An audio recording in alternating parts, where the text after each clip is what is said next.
How's it going, everybody? Welcome back to another stream. Hope everybody's having a wonderful, beautiful day. I'm not really prepared for the day at all, but here we are, boys. Oh, look at that nice little background back there. It looks so good. Yeah, I'm looking to show this hell, but we got ourselves new hero talents. Really excited to take a look at those. Already got a vid on it. I also want to get some dailies out of the way, so we'll be doing a mix of that, dailies, as well as new hero talents. Yeah, these look good, man. The Dark Ranger looks absolutely fantastic, in my opinion. The Frostfire Mage is the one that I think I found to be the most, like, surprising one. The boy did it. Let's go. The boy did it. I knew it. Let's go, Atho. Dude, Atho finally got his Lego. That is so good. Frostfire looks interesting. Yeah. I am very, very, very surprised how good Frostfire looks. That's the one I actually had very little expectations for, just because like the name Frostfire Mage just didn't really, I think, roll off the tongue nearly as well. You know what I mean? Yeah, it's not a bad one. Far from it, it's not a bad one. But like, looking at the talents and like the gameplay behind it, it actually doesn't look bad at all.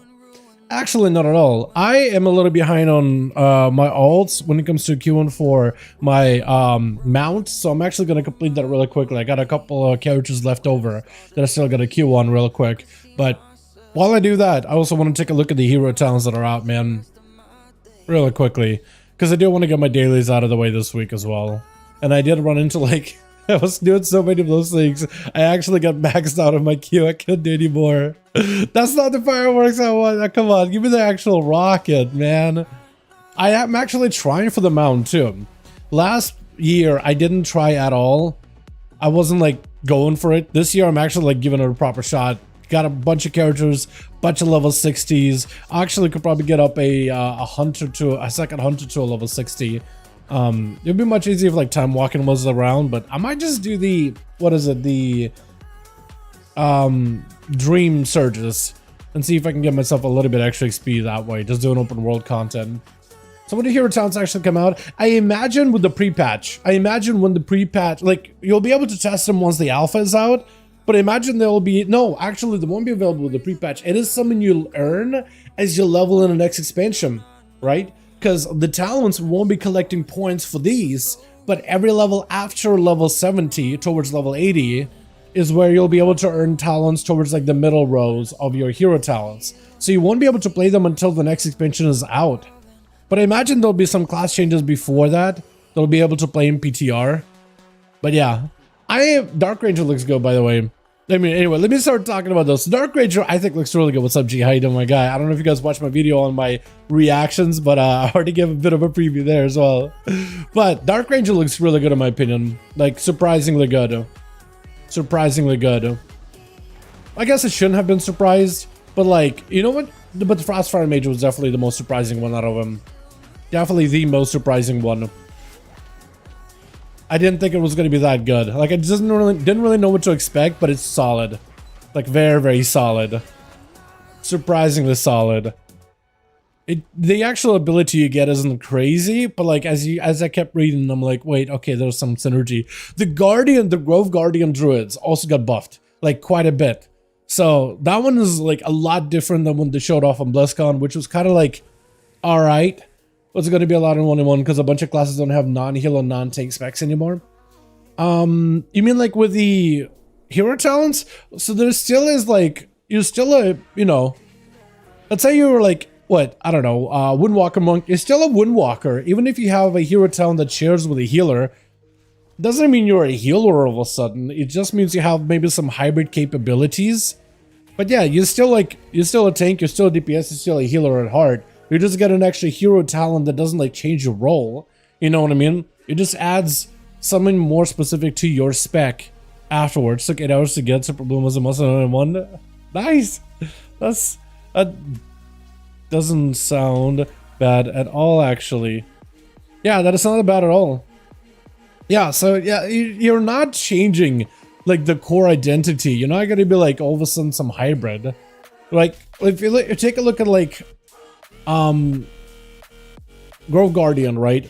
So it has their interactions for Boomkin, which works off of your Force of Nature treants that you summon, and it buffs your offensive abilities and has some hybrid capabilities too, like where damage can convert into healing. But for a healer, it's mostly healing. Because you don't get Force of Nature. You do get Moonfires that they can put in, so if you want to do some damage, that's cool. But like, it doesn't buff your Wraths. It doesn't buff your Starfires. For Resto, it'll buff your healing abilities. For Boomkin, it'll buff your damage abilities. You know what I mean? Unless it does... Hold on. There are some talents and abilities that technically are shared between the two specs.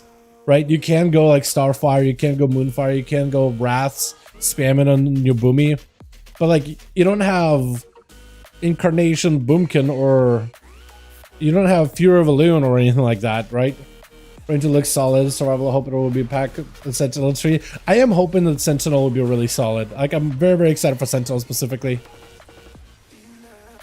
But yeah, Dark Ranger looks good. I'm surprised that Dark Ranger has nothing to do with that Wailing Arrow ability. You know, the one that's like Hunters can talent into? Hold on, if this guy doesn't leave. This one. I'm surprised Wailing Arrow, like there's nothing to interact with Wailing Arrow. I was almost certain they would have like Wailing Arrow stuff, but instead it's just Black Arrow. He just grants him like a whole new ability. I think I have like a couple more characters I gotta do this on, so let me do that really quick. While I'll pull them up too. I'll pull up all of the hero talents real quick so we can take a closer look at them. But I'm excited to see what Sentinel is going to be overall, and the, like you said, Sally, the pack leader too. What's up, Dal? What's up, Worth? How you doing, my man? Pulling up all of the hero talents, but also queuing for my daily, trying to see if I can get a mount, because I did want to get some dailies like weekly keys out of the way and stuff like that. I'll pull them up though. Here we go. Like we have all of them here. I guess that could work. What I might do is I might do this. Yeah, I might just open up like a whole new section for all of them. Oracle? Why did I open that twice? That's because Oracle's first. Okay. Frostfire. Here we go. Did I get a Q? Yeah, so now we can actually take a look at them like little by little. Dark Ranger. We'll start like this. I'll do in the order that it shows up. Like Dark Ranger first. Keeper. No, Keeper of the Grove shows up first, doesn't it? Yeah, that is different. Actually, I'll do it in terms of the ones I'm like the most excited for. We'll do it like this, starting with Dark Ranger, because that one is a fan favorite. Like easily fan favorite. Yo, what's up, Mike? How you doing, my man? Yeah, so Dark Ranger, overall, I guess if you wanted some of my like initial thoughts, Dark Ranger looks good, but I feel like that one was expected and super hyped up by the community. Anybody wants to play the Dark Ranger, right? Sylvana style-esque character, and they brought in the ability Black Arrow, which is something players have wanted to see for so long, so it makes sense. The synergies with that one make sense too. Frostfire Mage I had very low expectations for, but after reading the actual like abilities and talents that they got, passives, actives, and how it fuses fire and frost abilities together, I'm actually more excited about it than I was, which is a good thing. I am a lot more excited than where I was initially. The Grove Guardian, I'm actually glad to see that they did make adjustments, because the initial version that we saw over on the BlizzCon floor, it was alright. That's about all the nice stuff I can say about it. It was alright. It was nice. It was okay. It was okay. It was alright. But it wasn't like anything crazy.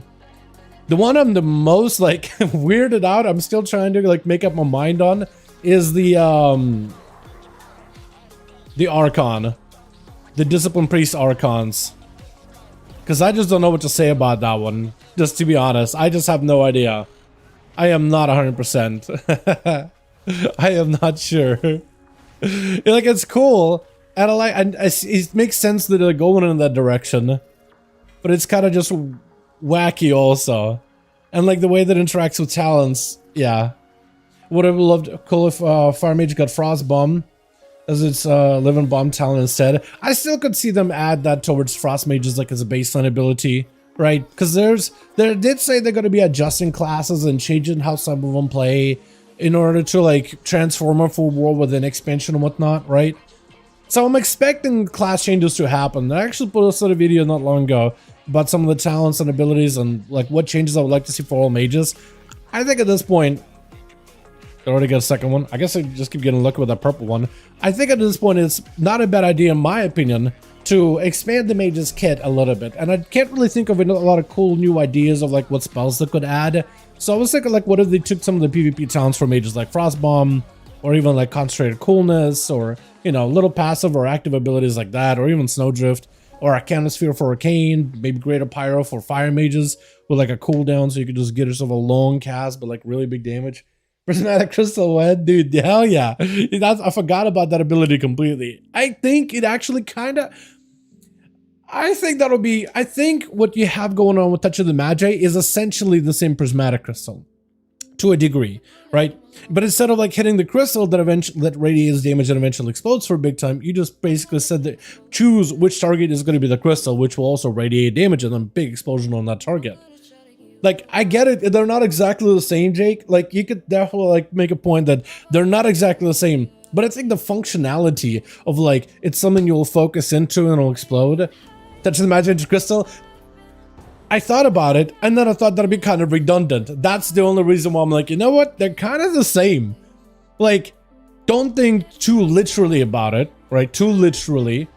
But if you were to take the whole mechanic of you drop it down, you do damage into it, it radiates some damage kind of passively on its own, then yeah, it's kind of the same. Like, loosely speaking. Kinda. I'm being liberal with the word kinda. Very liberal with the word kinda. But I hope you know what I mean. Yeah, that would have been nuts though. I think it would have been maybe too much. I think it would be fun, but I think they probably wouldn't do it because it'll probably be a little much. Why am I always getting blues, man? Can I get the mount? Can I please just get the big reward? I think I have one more character, maybe. Strong, maybe. But I'm not even 100%. I'll check. I think I have a couple of characters over on the Dalaran server still. No? What the hell? What do you mean no? What? I'm not allowed to? That's kind of messed up. I like good stuff too. I'm actually putting the effort in trying to get the mount. I'm even putting the effort to try to get the other mount stuff. I think it's this guy that hasn't done it yet. Day 3 no mount for me. What about a Lego? Have you tried for the Lego?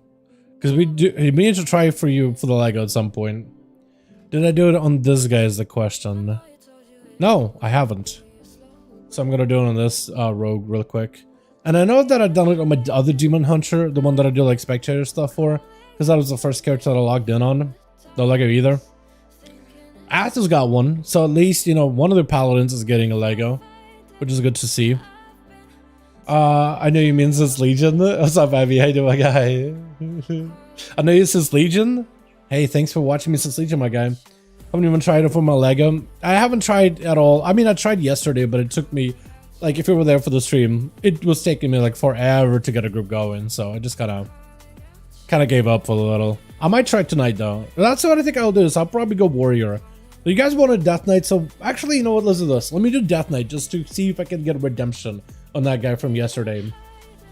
PvPer, I'll never see the color orange again. I did run into a warrior, about 2100 MMR using a Lego. It seemed to do okay damage, like it wasn't amazing or anything, it was okay. But like I did see a guy using it, so like you could always try for it, you know? Like if you just do LFR and you get the Lego and you do the quest line and now you have the appearance, like why not, right? If you have a strength class that can do it. And you really said invited them, remember the UNA? Dude, I know. And you know what? I'm kind of sad, Jake, but I think I'm actually going to commit to that Alliance Warrior or Alliance Druid guy. I think I'm probably just going to play Alliance on NA for Season of Discovery. Like, that's probably the character I'm going to be working on and playing Thursday. Because since Matux plays the game, I'm probably going to get some dungeons done with him. But it's just like, I don't know, man. I think I was playing on a PvP server. Like, we probably should have picked a PvE server. I feel like playing Horde on a PvE server so I could play more casually would definitely be the play. It's just, it's impossible to go to Stone Tower Mountains, even today, man. I don't know what it is. Like, I logged in for a bit. I was like, all right, maybe now I can do dailies. Nope, there's rogues outside. Nope, you can't even go do a quest for gold. Now, what's up, Chicago? How you doing, fam? Yeah, I'm kind of excited for it tomorrow, too. I'll be working on my druid tonight, I think, after the raid. And I'll try to see if I can wake up early tomorrow and try to grind out a few levels. I'm level 22 on the druid, so I should be able to hit 25 soon. Especially if I do dungeons, like I was doing SFK, crazy amount of XP. And then I did a DM, and they were super slow. So it's like just the amount of time spent versus the amount of XP gained was not worth it. Whether I learned the rogues outside, basically, man, basically. It was pretty bad. Like, on a classic realm, I guess like they got nothing else going on, right? They're already done the BFDs, they're just farming honor or whatever, or they're just out and about hanging, but I don't know. The devs recently posted that, oh, all the realms have equal alliance and horde representation, but I feel like every time I walk out there, it's just alliance heavy everywhere I go. I don't see a horde heavy group at all, so it's just demoralizing a little bit, because like I feel like the rogue would be just fine if I actually put some gear on that thing, but I don't have the time to play retail and classic to that degree, man. I just want to maintain like a one character that I can log in and casually play without like issues like this, you know what I mean? That's all I want to do. High chance of ganking, yeah. And I'm a rogue, so I should be the one ganking too, but like, yeah, I want to enjoy Season of Discovery, but like I just don't have the time to commit, because some people do go hardcore on a Season of Discovery. Like there was a druid that was in a BFD run that I did on the horde side on the EU on the rogue. And he was like on the 7th character getting his raid lockouts. 7th character, he was just trying to get us to hurry up because he's like, I got a couple more to go. This is my 7th character, I got a few more to go. And it's like, damn, this guy's like committed. He's gearing everything out in a single day. And I guess maybe every few days he just gets all his lockouts out of the way. Which is like cool, but it's just, I knew it was also outside of it, like outside of doing BFDs, before he was supposed to grind it out to Exalted with the War Song rep. So like he was just gonna do a bunch of Warsong Gulches and just grind out his Warsong rep like all the way to Exalted. And it's just, it's wild. Like if I was doing that much commitment into SOD, I feel like I would have a much easier time out in the open worlds and stuff. But yeah, really annoyed. I have to fill supplies now. I know, same, because they're not cheap. They're not cheap. The prices are still kind of up there. Like I've been getting a couple of BOEs on my druid, which has been good for me because people are willing to pay the gold for it, but it's like, it's kind of nuts. Yeah, I kind of like just being able to get supplies and turn them in for like no rep whatsoever. But yeah, I don't know, man. I do need to do them on my druid. And to mod transmog toy earlier in SOD. Oh, the toy, yeah. I still also need to get that one as well. I think you can do it on both Horde and Alliance, right? I think I want to do the quest line just to get the toy. I think that'll be very fun.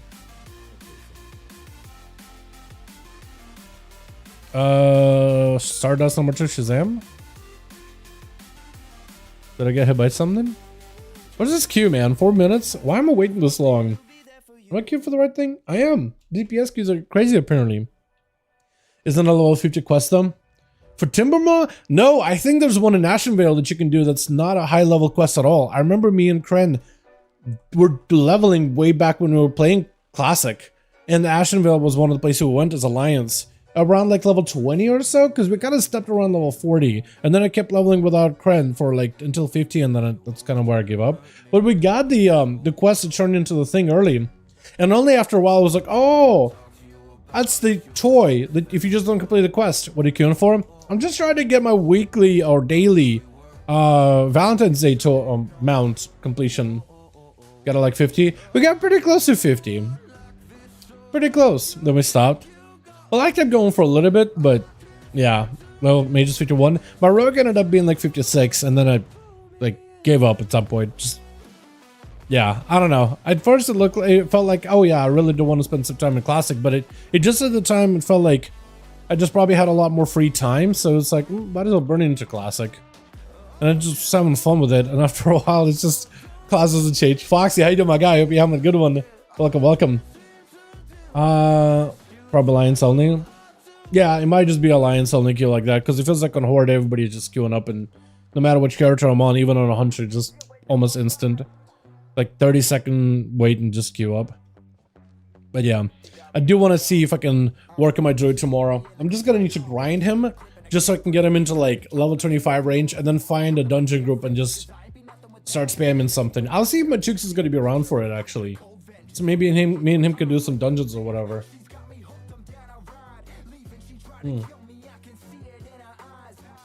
That is if I'll have any time. Hopefully I will. Let me get the fan going here in a bit. A bit of blood DK and a 1v1 is a vengeance. What do you do tank fighting the vegetables? And ahead and run him as a rogue does it for vengeance? What did I just read? Hold on a sec.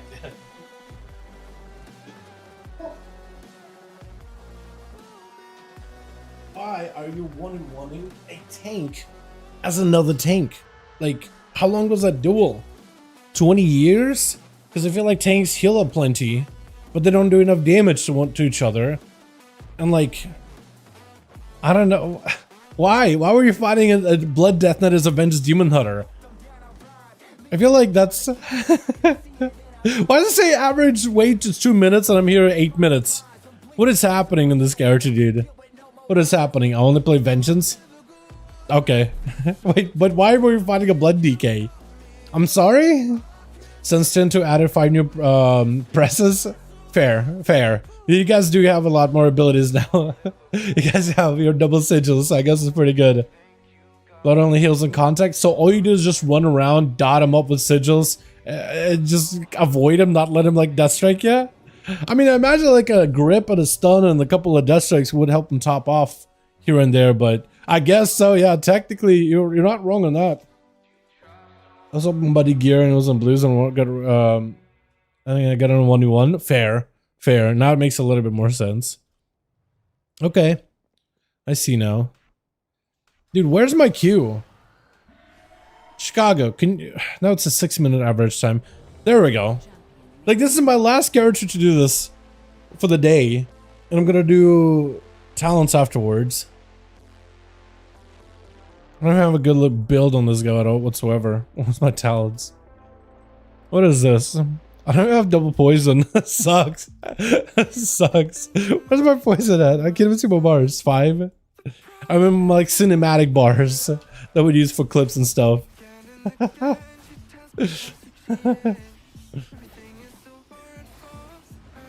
kind of messed up there. That's okay. Literally doesn't matter. Wait, wrong guy. I'm surprised I'm not getting blown up and like instantaneously. I was gonna hop in, wasn't sure. If you would get into one. Yeah, I'll good. We got in. We got it, bud. We're in. Alright, give me the mount. That would have been great if I just said give me the mount and he gave me the mount. That would have been fantastic. I was feeling it.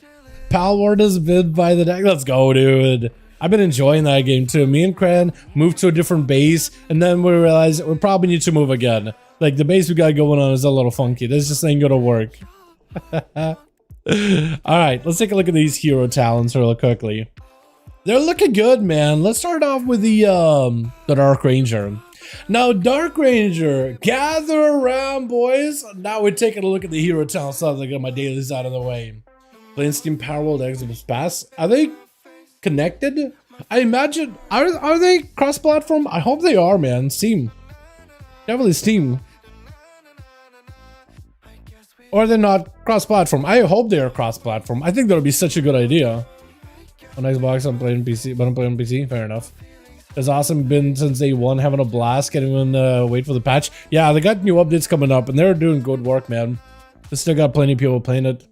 Technically, it's not cross yet. I'm hoping they do. Hoping they add it, in, because that's just gonna put all the communities together. It's been a lot of fun. Seeming further ahead on updates. They did say for Xbox they're trying to see if they can have parity, so PC gets the same, or Xbox gets the same updates as PC as soon as possible. So like, they notice that, oh, okay, yeah, let's start like trying, like it's getting popular. Let's try to get some updates in. You know what I mean? Xbox app on PC started doing from there. Yeah, I guess you could do it too. Server on PC that allows Xbox players to join. Can you? Okay, so you can kind of sort of have. They do have crossplay announced already. Awesome, awesome. Hell yeah. We got a different song, dude. This one is a little too chill. I need something a little more exciting. And too retro. This one works. What's up, Dali? Take a look at the Hero Towns lore. Got a video on him, but I kind of want to take a look at everything. Love the fact that Sentinel is going to be given to survival, by the way. Can we appreciate that? Dark Ranger for BS Mastery and Beast. Did I call it Beast Mastery? I stretched a E a little bit too much. BM and MM. Pack leader for BM and survival makes sense. Both of them use pets. I'm kind of hoping survival gets access to like 2 pets or like more pets. I think that'd be kind of cool, right? Some Rexar kind of shit going on. I think it'd be great. And Sentinel, I'm excited. It's probably going to be around Death Chakram, but I'm hoping there'll be like more Chakrams and stuff like that in there. Anyway, Dark Ranger. Should get rid of the spec already. Adding all of this. To some degree, I don't disagree with you, Chicago. Like, go back to like Manila where like a spec wasn't really a thing, you just had talents. One of the hunters, both are exciting. Hell yeah, man. Call of the Wild for survival. Oh, that'd be kind of cool. I wouldn't disagree with that. Black Arrow is going to be the main Dark Ranger ability. Not changing too much. They're really just adding a new ability and making everything play around it. Black Arrow, exactly how it used to be back when you could still use it as Survival Hunter for a short time. Fires a Black Arrow at target, doing shatter damage every 2 seconds for 16 seconds. Each time Black Arrow deals damage, you have a chance to reset the cooldown of aim shot or barb shot. And then you got Ranger's Finesse on the left-hand side that just busts your kill command, barb shot damage. Each time Black Arrow ticks away in damage, you have a chance to manifest an Undead Hound to charge the target, which is going to be kind of cool. It's very Sylvanas-esque. Death Shade. When you apply a Black Arrow to a target, you gain Death Blow or Hunter Spray effect instantly. So, they really want you to play the kill shot playstyle. Dark Chains, which I kind of like. Sylvanas themes all across the board. Dark Chains. Disengage will chain the closest target to the ground, causing them to move 40% slower until they move 8 yards away. I could probably do like this, right? Try to see if I can maybe like move it so my head doesn't cover a good portion of them, right? That could probably work. Yeah, that could probably work. Okay. Let's see. Dark Chain, yeah, so Disengage will chain the closest target, make it move 40% slower until they break the chain. I think that's kind of cool. I feel like that could be made to like 70% slow. Would be kind of nuts if it was that slow, but like 40%, we could make it 70. We could make it a little bit slower. In the middle, they got another row here, our choice node. Embrace of Shadows, where you heal for 50% of all shadow damage dealt by you and your pet. Pets don't really do shadow damage, I guess the ones you summon do. Smokescreen. Acceleration grants you 3 seconds of survival of the fittest. I kind of like that. And survival of the fittest grants you 50% effectiveness excel. I don't hate that at all. This actually could be kind of cool. Because there's some stuff that lets you do cooldown reduction for excel. And that could be nice for survival of the fittest. This could be really, really good, actually. Finish faction race, switch on my DK. Let's go, dude. On here we have Dark Empowerment. When Black Arrow resets the cooldown of an ability and has a baseline effect that it can reset aim shot or barb shot. I thought at first that it would be just any ability. I thought it's some natural cooldown reduction, but it's like specifically those. You gain focus, that's kind of nice. Or Grave Reaper, it's a choice node, so you either Dark Empowerment or Grave Reaper. When the target afflicted by Black Arrow dies, the cooldown of Black Arrow is reduced by 12 seconds. That's pretty good in M+. Kinda a choice that's very like, oh, do I get resets? I might as well get this. Don't get resets, Dark Empowerment. It's very much straightforward. I would like this changed a little bit now I'm thinking about it. Because it's more like a very binary of like, can I reset? Yeah, I'll take it. Can I not reset? No, I won't take it. You know, it doesn't really help that much. It's a very predictable choice you'll be making, which I don't like, but like, you know. Yeah, that's about all I can say. Intense Darkness gives you when True Shot or Call of the Wild is active, Black Arrow deals damage 50% faster, means it ticks out quicker, so you can get more of your aim shots and procs and kill commands and whatnot, or barb shots. So that's a good one. Shadow Surge. When multi-shot hits a target afflicted by Black Arrow, you do some shadow damage once every 6 seconds. That's kind of cool. Smoke Screen. Yeah, that smoke screen looks so good, man. You got yourself Darkness Calls. All shadow damage you and your pets deal are increased by 10%. There are not that many abilities that allow hunters. Let me actually hop on a hunter to show you guys. You don't have too much shadow damage as a hunter, right? Don't have a lot of shadow damage components. However, you do have like 2, I think, talents that do shadow damage. So, hold on a second. I thought they changed it. They did change one of them recently. Physical damage. Yeah, so that got changed. That used to be shadow. But if you go like marksmanship, hold on a second. Hold on a moment. Can I just type in shadow? Right, hold on, shadow. Yeah, so this thing does technically do shadow damage. So like maybe you'll be more encouraged to play Wailing Arrow, right? Because of the Darkness Calls, all shadow damage unit pets deal 10% more. Maybe. In Shadow Assassin, Kill Shot has a 50% chance to generate a charge of aim shot, barb shot when used on a target. So you really want to play those like kill shot based talents for both specs. So I think it's going to be kind of nice. It adds a little bit mobility and now it has a bit more interaction. Capstone abilities, Withering Fire. When Black Arrow resets the cooldown of aim shot or barb shot, a barrage of dark arrows strikes your target for shadow damage and increases the damage you and your pet deal by 10% for 6 seconds. Kinda good. Kinda good. So you want to do Black Arrow and get those aim shots, barb shots to add that barrage of arrows. So it's going to be very, very fast-paced playstyle whenever Black Arrow is up. You want to combine it with your cooldowns. Like for Marksman that works, for Beastmaster that works pretty well. And you'll have like intermittent bursts in between. I like this. I don't hate this at all. I like this also Sylvanas-esque like themes behind it. With like Dark Ranger. This one is good. I like this one a lot. What do you guys think? Skull, the brought back volley spec. Yeah, basically volley is like a thing. Yeah, like an actual volley to it. Yeah, I also do like Mike. I agree with you with smoke screen. I like this a lot, man. This is it's like it's its own contained thing that allows you to play Marksman and Beast Mastery, but it's like it really builds its own playstyle. It doesn't take what exists and changes it. It builds its own playstyle around Black Arrow, and it synergizes pretty well with BM and MM, in my opinion. What do you boys think? I'm hoping there'll be this kind of cool stuff with Sentinel and Pack Leader too. Survivor needs smokescreen. Honestly, man. Yeah, honestly. It's just smokescreen in name, but like making a smokescreen would be cool too. Like if it made an effective smokescreen whenever you do use like Exile or Survival. Like just a smoke appears around you. Like a darkness smoke. And it just grants you the buff for like a little bit. I think that'd be cool. I do hope they do that. Mochi, my favorite one. Definitely want to play around that. Yeah, that one's cool. Next up we have Frostfire Mage. This one is the one I was the most like surprised by, to be honest. Mages are going to be able to play Frostfire, Fire Frost, Spellslinger as Frost Arcane, and Sun Fury as Arcane Fire.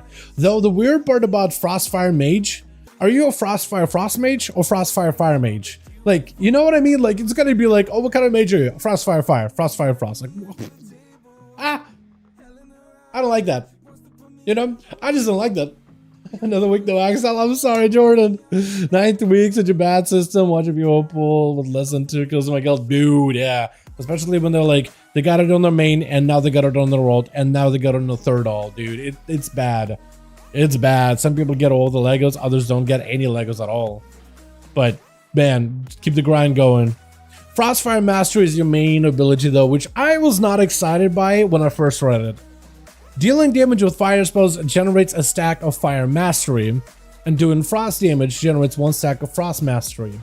Fire Mastery increases your haste by 1%, Frost Mastery increases your mastery by 1% for 12 seconds, stacking up to 8 times each. Adding stacks does not refresh duration, so you'll build it, then it fades, and you build it back up, and it fades. Haste stacking, master stacking, not the most exciting thing in the world. I think numerically, secondary stats are pretty strong. For like endgame stuff, it's gonna be good. It just won't feel as exciting. Unless you keep reading where we read Frostfire Bolt. which replaces Frostbolt or Fireball. Just replaces it. 2-second cast. Launches a bolt of Frostfire at the enemy, dealing Frostfire damage. Slowing movement speed by 50% like a Frostbolt does, causing additional Frostfire damage over 8 seconds like a Fireball does. Combined together, Frostfire Bolt generates a stack of both Fire Mastery and Frost Mastery on its own. The balance are good? I think so. They did a Light Forge talents. Those are pretty nice. My Hunter hasn't used a range weapon since a while. I feel happy about probably BMMM. Smolcian does look like a neat defensive. Frostfire Bolt is introduced in Warcraft Lich King. Maybe, yeah, I think so. Somebody who played back then might have to like, because I didn't play back in Wrath. I didn't start until Kata. So somebody that played back in Wrath or remembers Frostfire Bolt would need to help me with this. I know that they had it by Cataclysm. I know the Frost Mages used it plenty and Fire Mages a little bit. Or no, they did it too. They kind of like had procs that you had to play into it. I mean, both of them did. You didn't really spam it. Mostly just press Frostbolt, Fireball, and then you would have reasons to use Frostbolt. Frostfire Bolt does not dispel Wrath Lich King. There we go. Then I think it was added back in Wrath. But basically, Frostfire Bolt ties this whole like Frostfire Mastery together. But then they do some cool stuff with it. On the left-hand side, we have Imbued Warding. Blazing Barrier for Fire Mages now casts an Ice Barrier at 25% effectiveness. Also affects Mass Barrier. For Frost, Ice Barrier also casts a little Blazing Barrier. Also works with Mass Barrier. So for Frost, you get a little bit of Fire. For Fire, you get a little bit of Frost. Or Meltdown. You melt slightly out of your Ice block. If you played Shadowlands and you done Torghast, this is going to be familiar. You melt slightly out of your Ice block and Ice Cold, allowing you to move slowly during Ice block and increasing your movement speed over time. Ice block and Ice Cold trigger a blast wave when they end. Kinda cool. Weaving Fire and Frost all into one. You can either do shields to make them a little better or make your defensive cooldown a little bit stronger with some CC involved. Kinda neat. Don't hate it. On the right hand side, we have elemental affinities. For Fire, cooldown of Frost spells is reduced by 10%. For Frost, cooldown of Fire spells is reduced by 30%. I think Frostfire Bolt is technically part of this Frostfire, so I think it technically doesn't have a cooldown because it's just a cast, but like for Fire Mages, Ice Nova, Ice Block comes back a little quicker. For Frost Mages, Fire spells like Breath, Knockback, all those things come back a little quicker. It's not crazy, more utilitarian. Down below is Flame and Frost. For Fire, Cauterize, when you does proc, resets the cooldown of Frost spells completely. So if you proc Caught and you want to Frost Nova somebody immediately, you can do it with a base cooldown shorter than 4 minutes when it activates. So if you're in trouble and you need a Nova, you'll be able to do it. For Frost Mages, Cold Snap additional resets the cooldown of Fire spells. So like if you need to Cold Snap, Fire Breath immediately, that could be kind of nice. So utilitarian stuff like that, right? Nothing crazy. So far, nice little utilities of like defensive and like CC and whatnot. Kind of good. Down the middle, we have ourselves Severe Temperature. Casting Frost or Fire spells increases the damage of your next Frostfire Bolt by 6%, stacking up to 5 times. So like if you're Pyroblasting, Fire Blasting, Pyroblasting, Fire Blasting instead of Combustion, right? You're just pumping up your cooldowns, you stack up Frostfire Bolt, you get that cast off, now it's buffed up. Same thing for Frost, like if you go in Flurry, Lance, or let's say you go in Frostbolt, Flurry, Lance, that's like 4 abilities that you use there to stack up your Frostfire Bolt, and your next Frostfire Bolt does more damage. Or Thermal Conditioning, where Frostfire Bolt cast them is reduced by 10 seconds. So either you do more of them, or you can stack them up and build them up. All this coming with the War Within. Yep, those are hero talents that are going to be available for mages while you're leveling to level 80 in the War Within. Yeah. Frostfire Bolt is nutty. Only player Arcane, but it was gonna go Frost is slammed. I think you will like it with Frostfire Bolt. Like Frost Mage and Frostfire Bolt seems pretty good. Isothermic Core. I almost messed that one up in my video. This was cool though. This is where from here on Frostfire Mage really comes together. Okay, I'm hyping this up, but it's real. Isothermic Core. Comet Storm now goes down a Meteor at 100% effectiveness onto your target location. Meteor now calls a Comet Storm at 150% effectiveness onto your target location. So you drop in big meatballs, big Comet Storm at 150, or the other way around. Interesting. And then you have Frostfire Infusion. Frost and Fire spells have a chance to trigger additional Bolt of Frostfire, dealing Frostfire damage. This effect generates Frostfire Mastery, so as you are using non-Frostfire bolts, you can sometimes fire off random Frostfire bolts for free. So that can give you more of that mastery setup. Then you have Excess Frost. Reaching maximum stacks of Frost Mastery with your Frostfire thing Cause your next Phoenix Flames to also cast an Ice Nova at 200% effectiveness.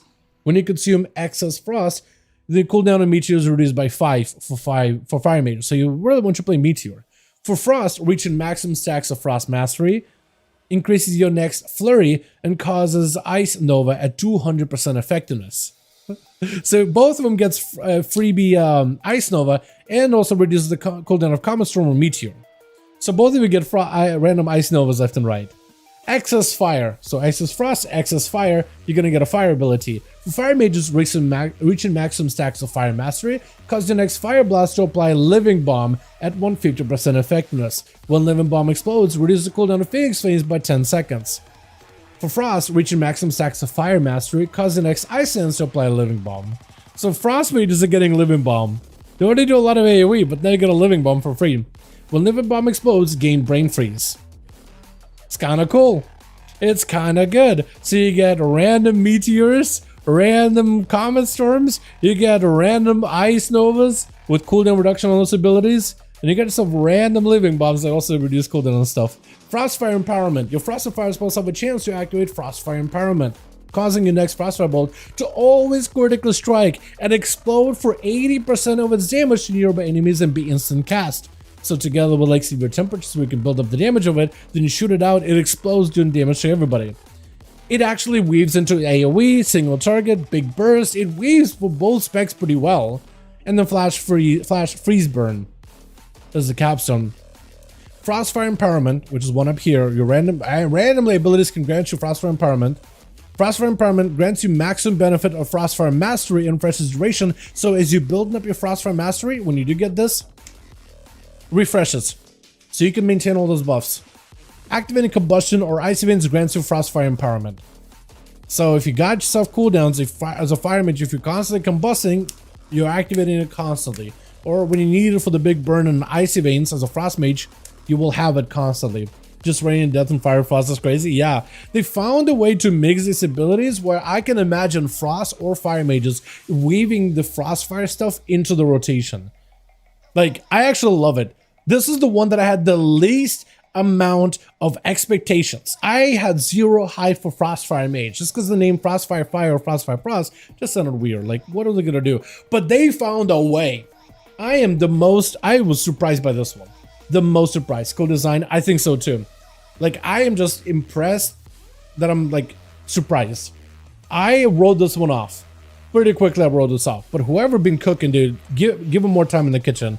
Frostfire looks awesome. It makes Fire Mages feel cooler and it makes Frost Mages feel better. Like, it just sounds so good on paper. Maybe in practice, like using Frostfire Bolt is going to be weird, but it doesn't sound like it will be that weird.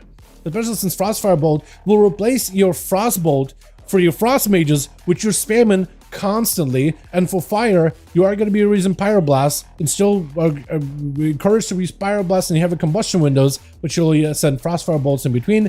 They can become instant cast, that can replace a Frostfire Bolt or like a Fire Blast or something. I think I'm gonna try to play Mage. Yeah, Frostfire Mages look really, really good. Either Frost or Fire, this looks really good. This looks really, really, really good. Really good.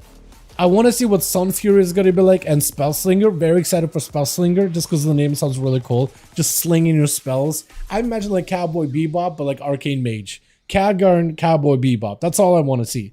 That's literally all I want to see. But like, this was impressive. I'm not going to lie. I'm impressed. I am actually very impressed. Very impressed. Then we got a couple more. We got Grove, Keeper of the Grove. Not the craziest, right? Not the craziest. But like, solid. Actually solid. So we got a couple of different specs for this. We got Elun's Chosen, Druid of the Claw, Wildstalker for Feral and Resto, Keeper of the Grove for Bounce and Resto. This one we kind of saw in BlizzCon, and it was alright, but like in comparison to like the Forge Smith we saw for Paladins, or we saw... What else did we see? What were the other hero specs? The Sanguine for Unholy Death Knight. What else do we have? The Warrior one, I think it was, right? The Warrior one, the Mountain Thane. And I guess it was Elun, right? The Fury of Elun. Yeah, like all of them sounded better than Keeper of the Grove. Spell Slinger kind of got me nervous. All I can think about is like Mage Gatling Gun. Maybe, man, maybe. But like this one they released, right? They released the first set of them kind of like a month ago. They were cool, but it made Keeper of the Grove seem less good. And then we looked at Dark Ranger, we looked at Frostfire Mage. All of them were really cool. Like Keeper of the Grove looked kind of like what they released in BlizzCon just kind of started to wane a little. So they changed it a little. All right, so this is the changes. It's very similar. You're still going to play around trees. So for Boomkin, you're playing Force of Nature, summoning tree ends. That's still core. For Resto, you're summoning Grove Guardians to heal. Still very, very good. So your main ability is Dream Surge. Force of Nature grants you 3 charges of Dream Burst, causing the next Wrath or Starfire to explode on the target, dealing nature damage to nearby enemies. For Resto, Grove Guardians causes your next targeted heal to create 2 Dream Petals near the target. Healing up to 3 nearby allies stacks up to 3 charges. So, now when you summon trees, you create petals to heal, or you empower your next 3 attacks. Alright, decent, it's a start. Treants of the Moon, your Treants will now cast Moonfire. That hasn't changed, that we saw from BlizzCon. Expansiveness, you gain more mana, 5% more, and 20 more Astral Power. Still pretty good. Protective Growth, Regrowth protects you, reducing the damage you take by 8%. That one is actually kind of strong. 8% DR is actually very solid. That's a defensive, that's pretty strong. Then we got a choice here, Grove Inspiration, Wrath, and Starfire damage is increased by 12%. Or Regrowth, Wild Growth, Swiftman healing is increased by 6, or Persistent Enchantments. Orbital Strike now applies Stellar Flare for 20 seconds, and Primordial Arcanic Pulsar grants Celestial Alignment for 2 additional seconds, or Reforestation grants Tree of Life. So playing a little bit with cooldowns or just passive damage increases, solid in my opinion. Cineris' Might, casting Star Surge or Starfall increases the damage of your next Star Surge or Starfall by 10%, stack it up to 2 times. Casting another spell cancels this effect, so if you can chain a bunch of Star Surges, they kind of ramp each other up. Kind of like Finality for rogues in a way, sorta. Casting Regrowth, Wild Growth, or Swiftman increases the healing of your next Wild Growth, Regrowth, or Swiftman by 10%, stack it up to 2 times. Casting another spell cancels this effect, so if you can go for like a Wild Growth, Regrowth, Swiftman combo, you can like combo your spells together. So if you want a 30% stronger Wild Growth, you'll cast Regrowth into Swiftman into Wild Growth, and now you have a Wild Growth that hits 30% harder, or heals 30% harder. It's pretty alright. It's like some combos in there now. Power of Nature versus Durability of Nature. Power of Nature just has it so your Force of Nature treants for Boomkin no longer taunt, just do 20% more damage. Or Grove Guardians increases the healing of Rejuvenation, Efflorescence, and Light Bloom by 5%. Or Durability.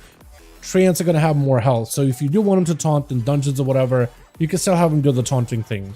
On Grove Guardians, Nourish, and Swiftman will apply a minor Cenurian ward, so like a ways to augment your trees.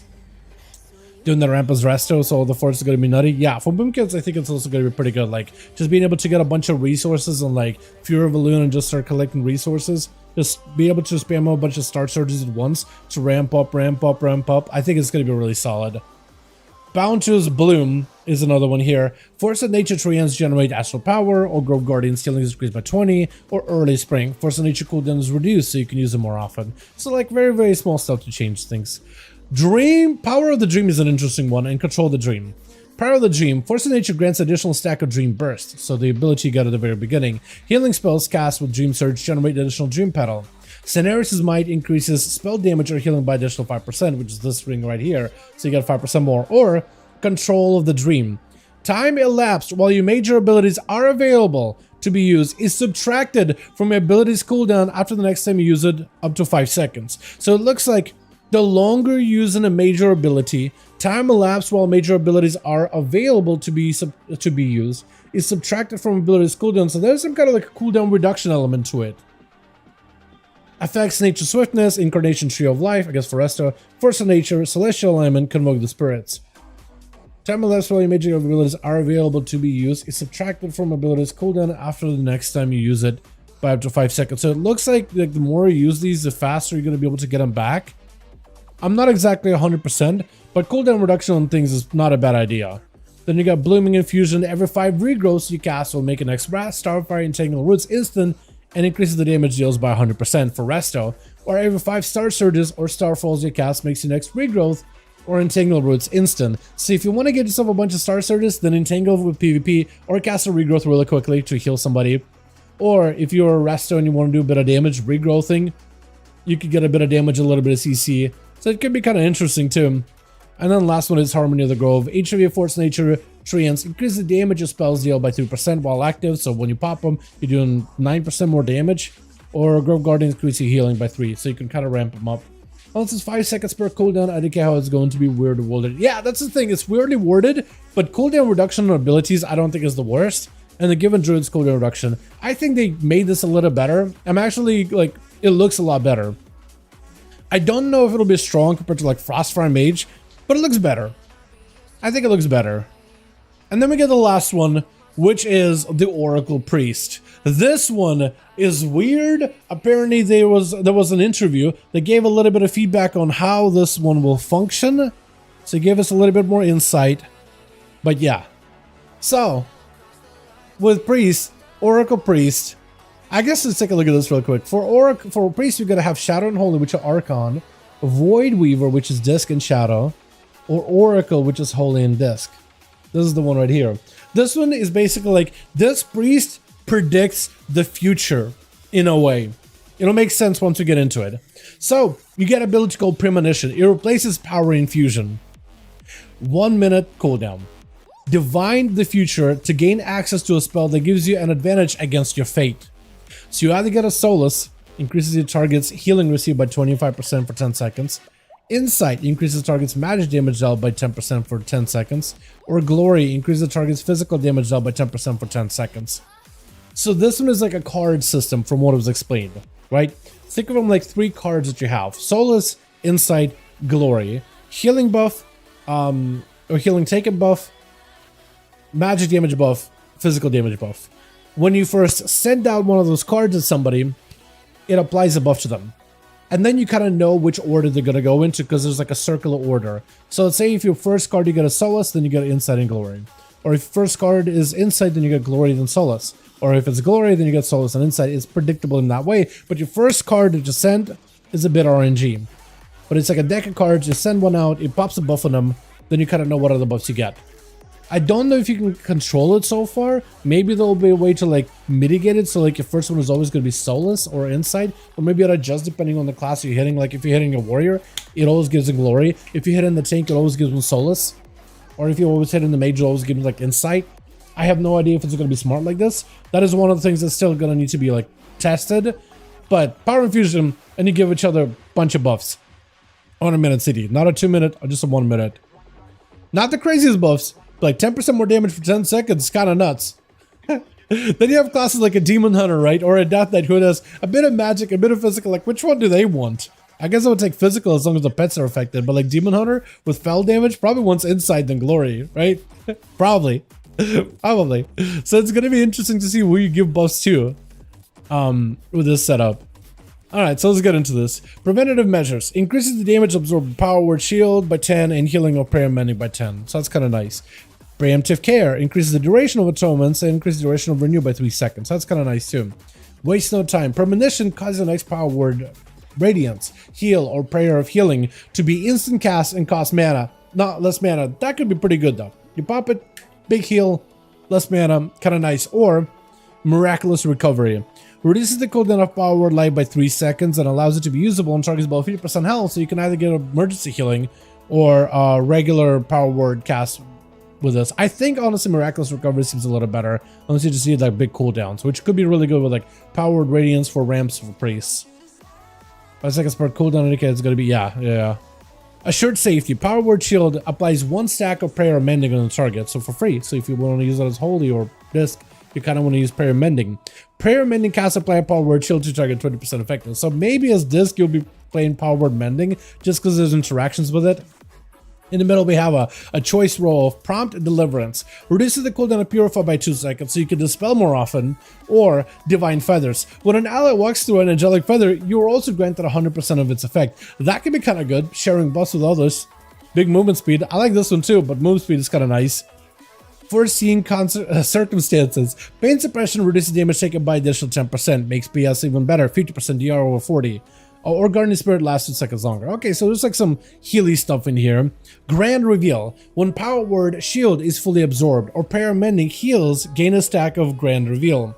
At 150 stacks, gain an additional charge of Premonition. So if you want to bust out a couple of these buffs at a time, you could.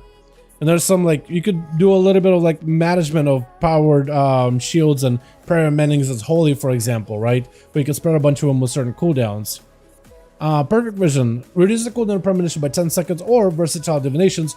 Premonition cannot trigger brilliance and urgency effect. Either will restore 5% of your target's maximum mana if it's used on a healer, or increase your target's haste by 12%. Also a bit of RNG, but even more buffs.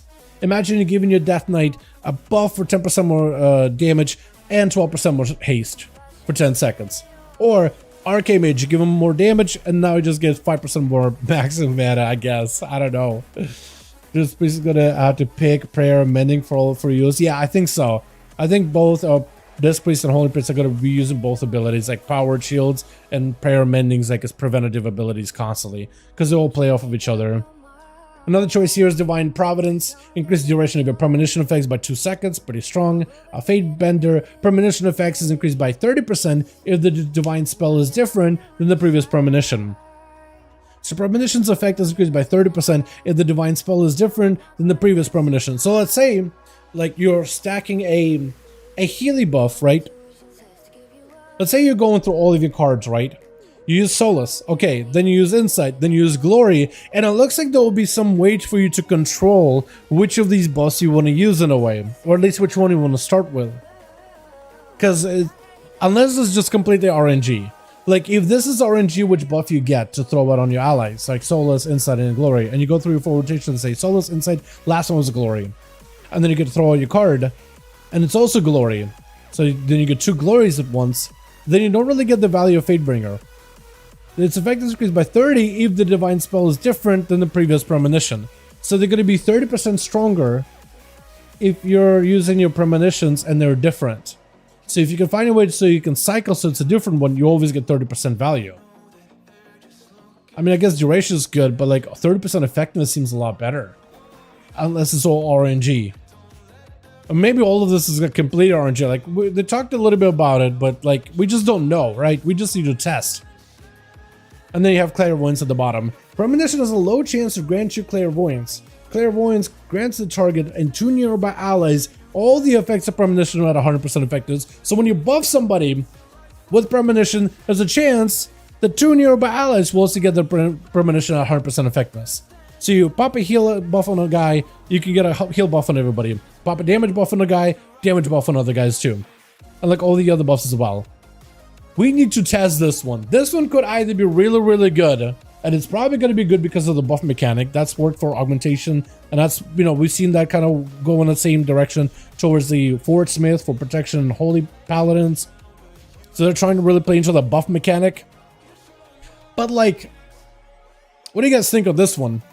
This one was the weird one, in my opinion. I don't know what to think. Boys, I need some thoughts. What do you guys think?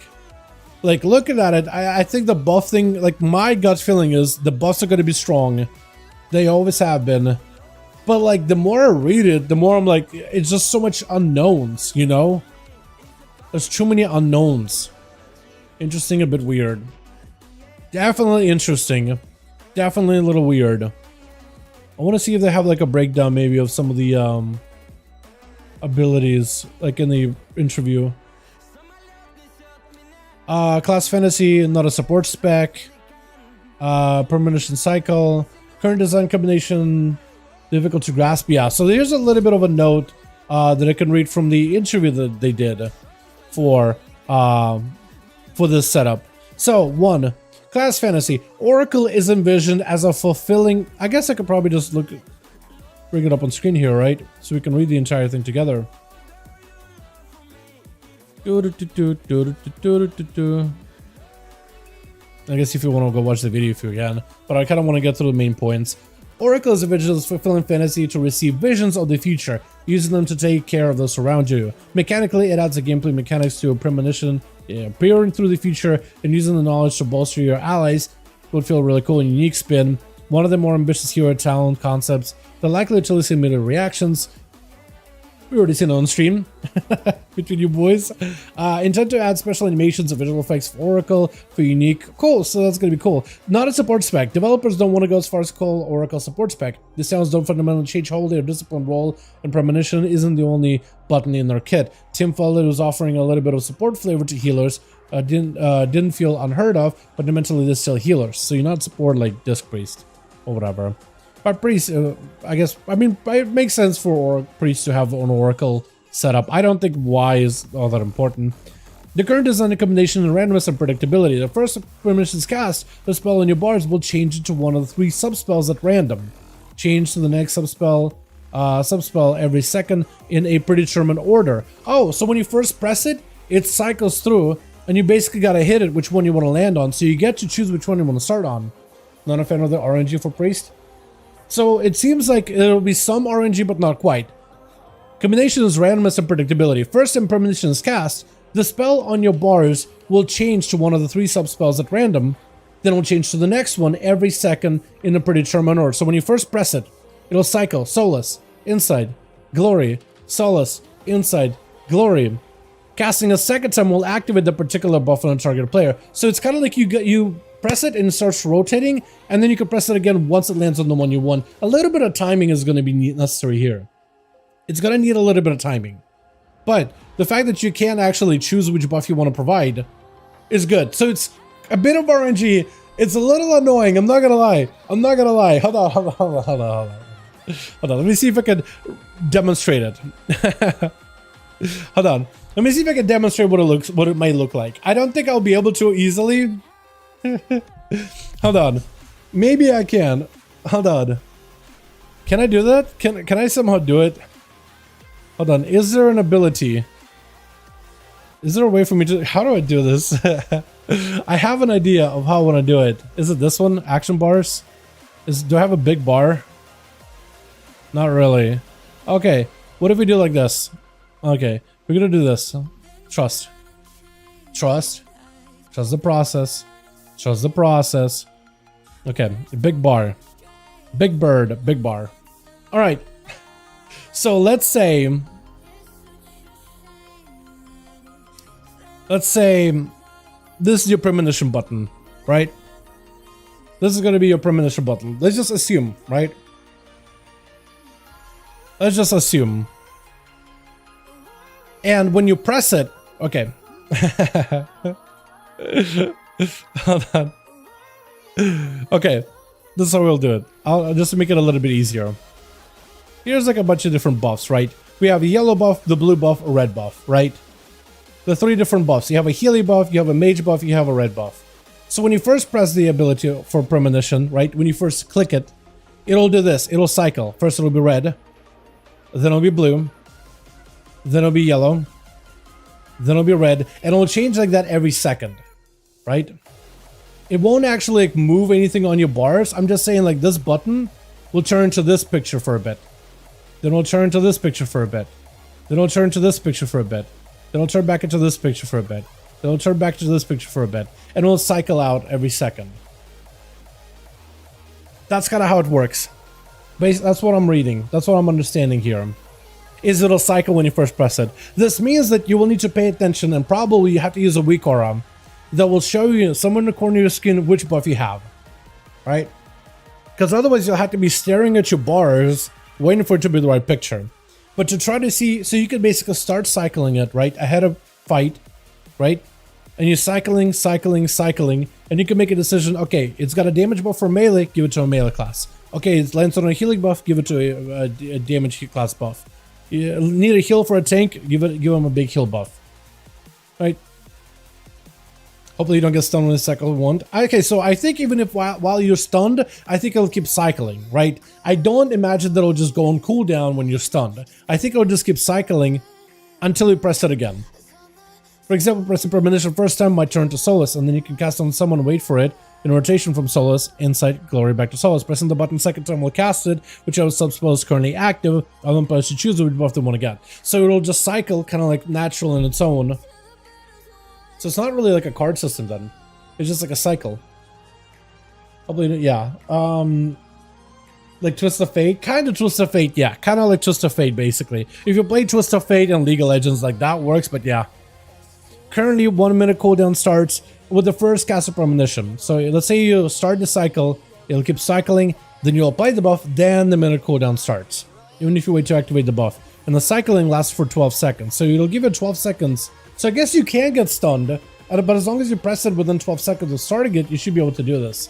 Giving players leeway to decide which buff they want to use them. So it's also off GCD, so I'm going to make it a little bit better. Off GCD, and the buffs can be cast on the priest, but the hero town works with the twins of the sun priestess, specifically still being worked out, but the intended twin will always grant the priest a valuable buff like insight rather than duplicating the melee glory buff. Okay, so they're going to give priest some kind of a buff out of it with twins of the sun priestess, so that's good. So at least you can get yourself some kind of value out of it. Initial feedback notes that insights increased magic damage does more for disc than holy. The team isn't married to the idea of magic damage or physical damage increasing buffs, just a general concept that premonition is meant to do. Okay. Yeah, they might decide to do like increases spell effectiveness of heals and damage or something. They're not married to it, they're trying it out, but this is where like, yeah, this one is going to go through changes. Low proc rate RNG, Clairvoyance. This one is like a low chance of proc. Has a low chance of granting and targeting 2 nearby allies all 3 effects of premonition. All 3 effects.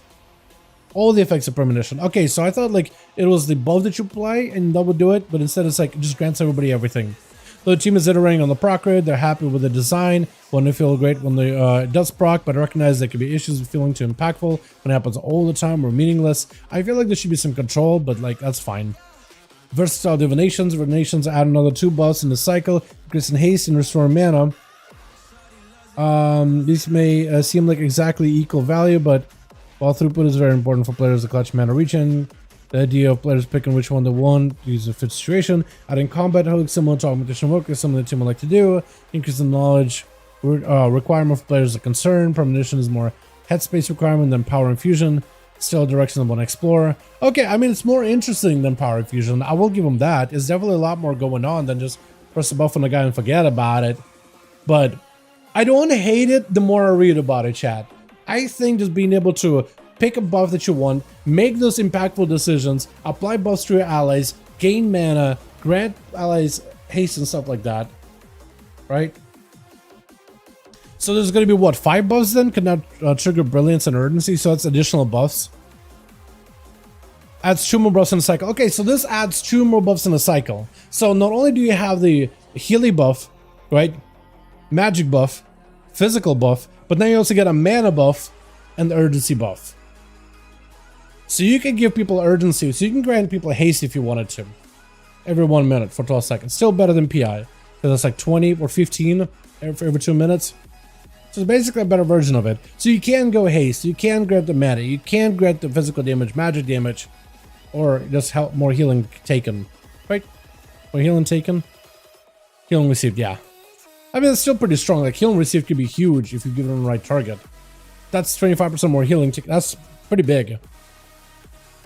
More rotational spells. But less other tree teams considering adding prayer mending to the discipline rotation when using these oracle talents. Conversely, Oracle is not intended to be a regular part of holy rotation, just a bonus up to trigger grand reveal. Yeah, I think it's pretty good.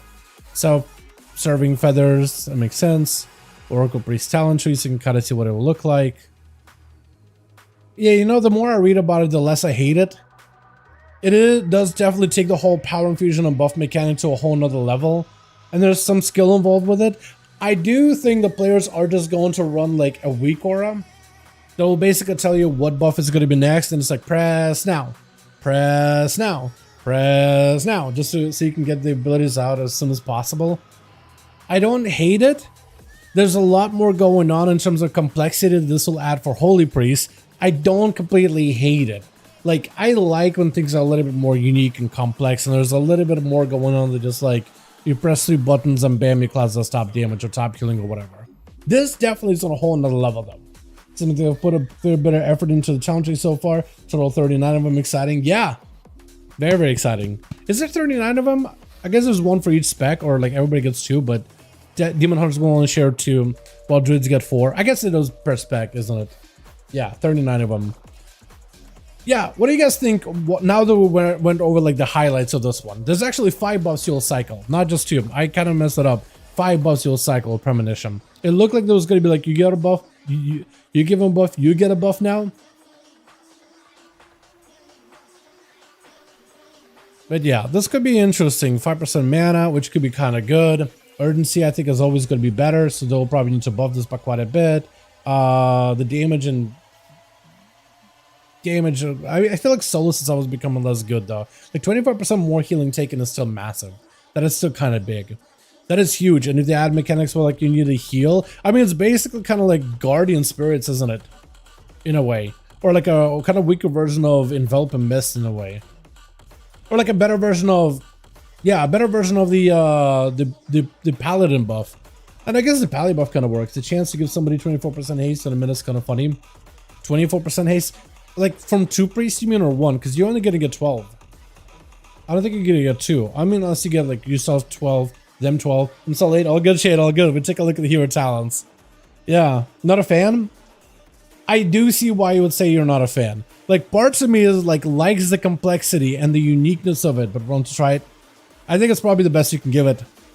Like to me, I kind of like complexity and things being a little bit more unique and things being a little bit more like. Not a gimme healy, right? Not a gimme button. Something you have to kind of work up. Something you have to maybe strategize for. Something you have to find a bit of synergy. 150 stacks and give 2 buffs at once. Like bottom here, yeah. Get an additional charge. Oh, I guess you get a charge, but I don't know if you'll get 2 stacks, but you'll get a charge. I imagine that's more so you can send premonition to more than one ally. I imagine it will just override a buff. I don't think you'll get them 2 stacks. Unless maybe you have 2 priests that are both Oracle priests. I don't think it will give them like second charge. But if you want to give them 2 different buffs, I could see it. I don't. At least I assume that that's how it's gonna work. I have no idea. I imagine if it's from the same priest, you're not gonna give them 2 stacks. But like, who knows, right? Maybe you're right on that. Yeah, but like this one does seem a little complicated though, right?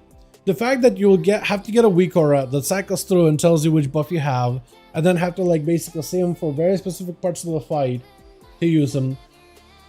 I'm just trying to imagine like you're doing a plus and you're playing Oracle Priest. I think this could be some cool stuff here with the Oracle Priest in a plus environment. In raids, I think it would just have very specific timings and very specific uses for this ability. Whether you need more damage, whether you need more healing output, whether you're going to need more mana, whether you're going to give people a haste buff, right, for their cooldowns. Having it on a minute, I think is going to make it a little bit easier, but they're definitely trying to play around with like a buff thing. The fact that it cycles around and you kind of have to pay attention to it with a weak aura, I think is going to turn some players off though, right? Because you basically have to watch your bards the entire time. And if you're a player that doesn't have like a good weak, like if you're a player that's been playing WoW for a bit, you have weak auras, you have all these things, that's not going to be difficult for you.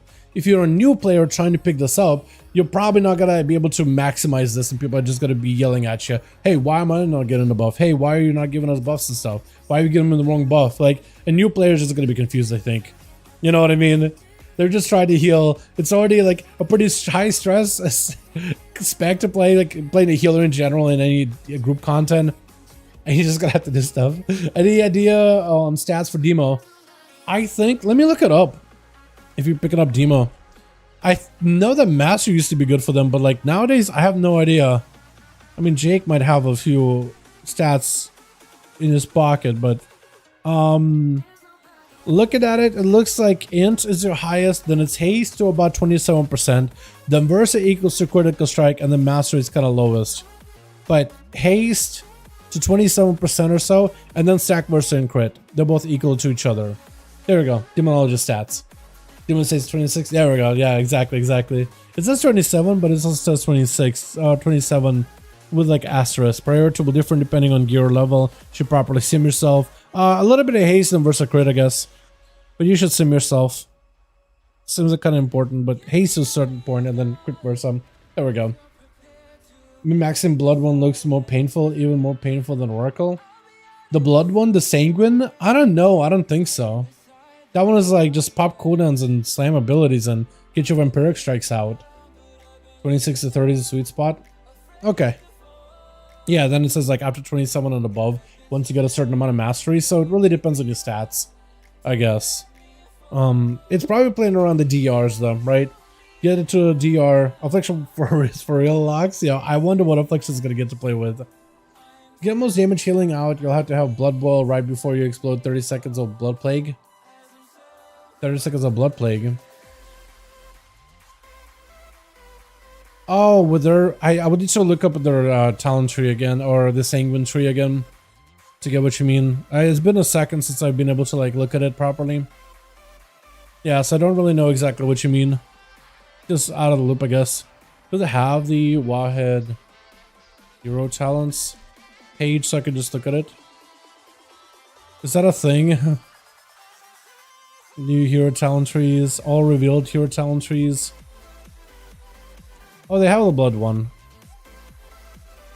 When Vampiric Blood Reduction Formation is active, you give Gifts to Land. Gifts to Land increase the effectiveness of the Essence of Blood Queen. Increase your Heart Strike, a Scourge Strike, Vampiric Strike for its duration. Death Coil, Death Strike. What's the Blood Bowl thing you're talking about? Yeah, what's a Blood Bowl thing? Store 50% of all shadow damage dealt into a Blood Beast and explode additional damage when it expires. Death Coil, Death Strike deal Vampiric. Vampiric Strike has a chance to summon a Blood Beast. Each time Blood Beast attacks, stores a portion of the damage, then explodes. Heart Strike, Scourge Strike extend the duration of Essence of Blood Queen. And Vampiric Strikes increase extension by 100%. Heart Strike and Scourge Strike have a 3% chance to stack up Essence. Middle left one.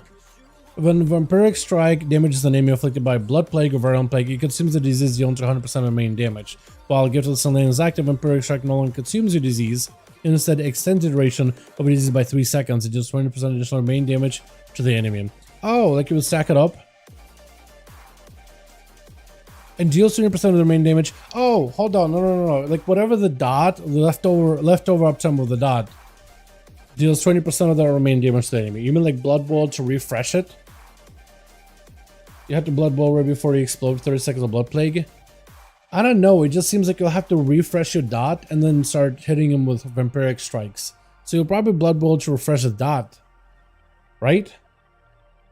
Extends the duration of the disease by 3 seconds and deals 20% of the damage. I think of it as instantly will deal damage based on remaining damage that's left over. So you Blood Bowl, refresh into Sanguine Strike, and then Blood Bowl again.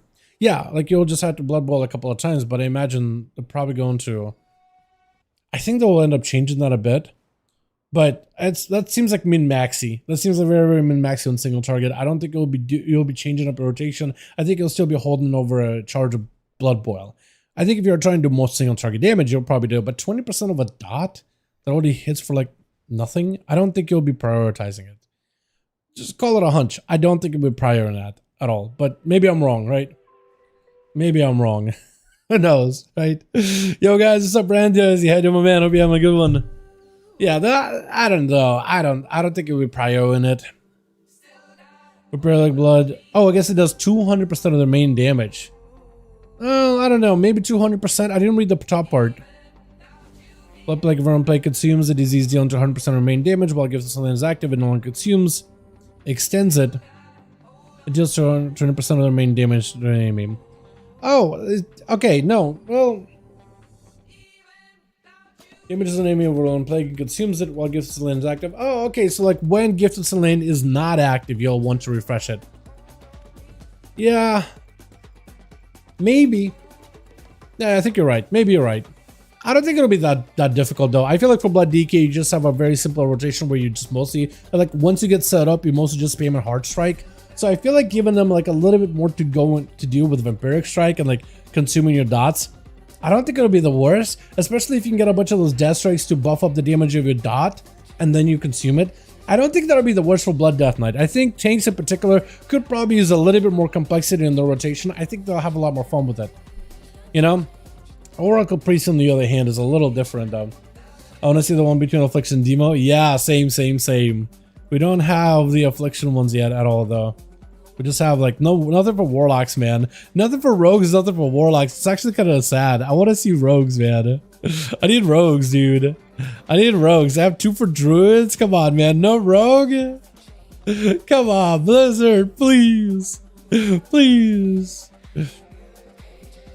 And they even got icons for them too. I guess this would be data mined, that or just like placeholder. I'm not even sure. I am hoping to change the black arrow icon though. Give us the original, dude. Give us the OG. I'm hoping this is just Wowhead adding like their own interpretation of what the icons could be. But I'm hoping they'll have some neat ones. Unless this is it, man. But who knows, honestly. No, it doesn't look like it. It looks like some of the Solus, I imagine that would be there or something. But who knows. But yeah. So that's all of it, man. Overall, I don't hate the new hero talents. I don't hate them. Even the one that's Oracle, it is a little weird.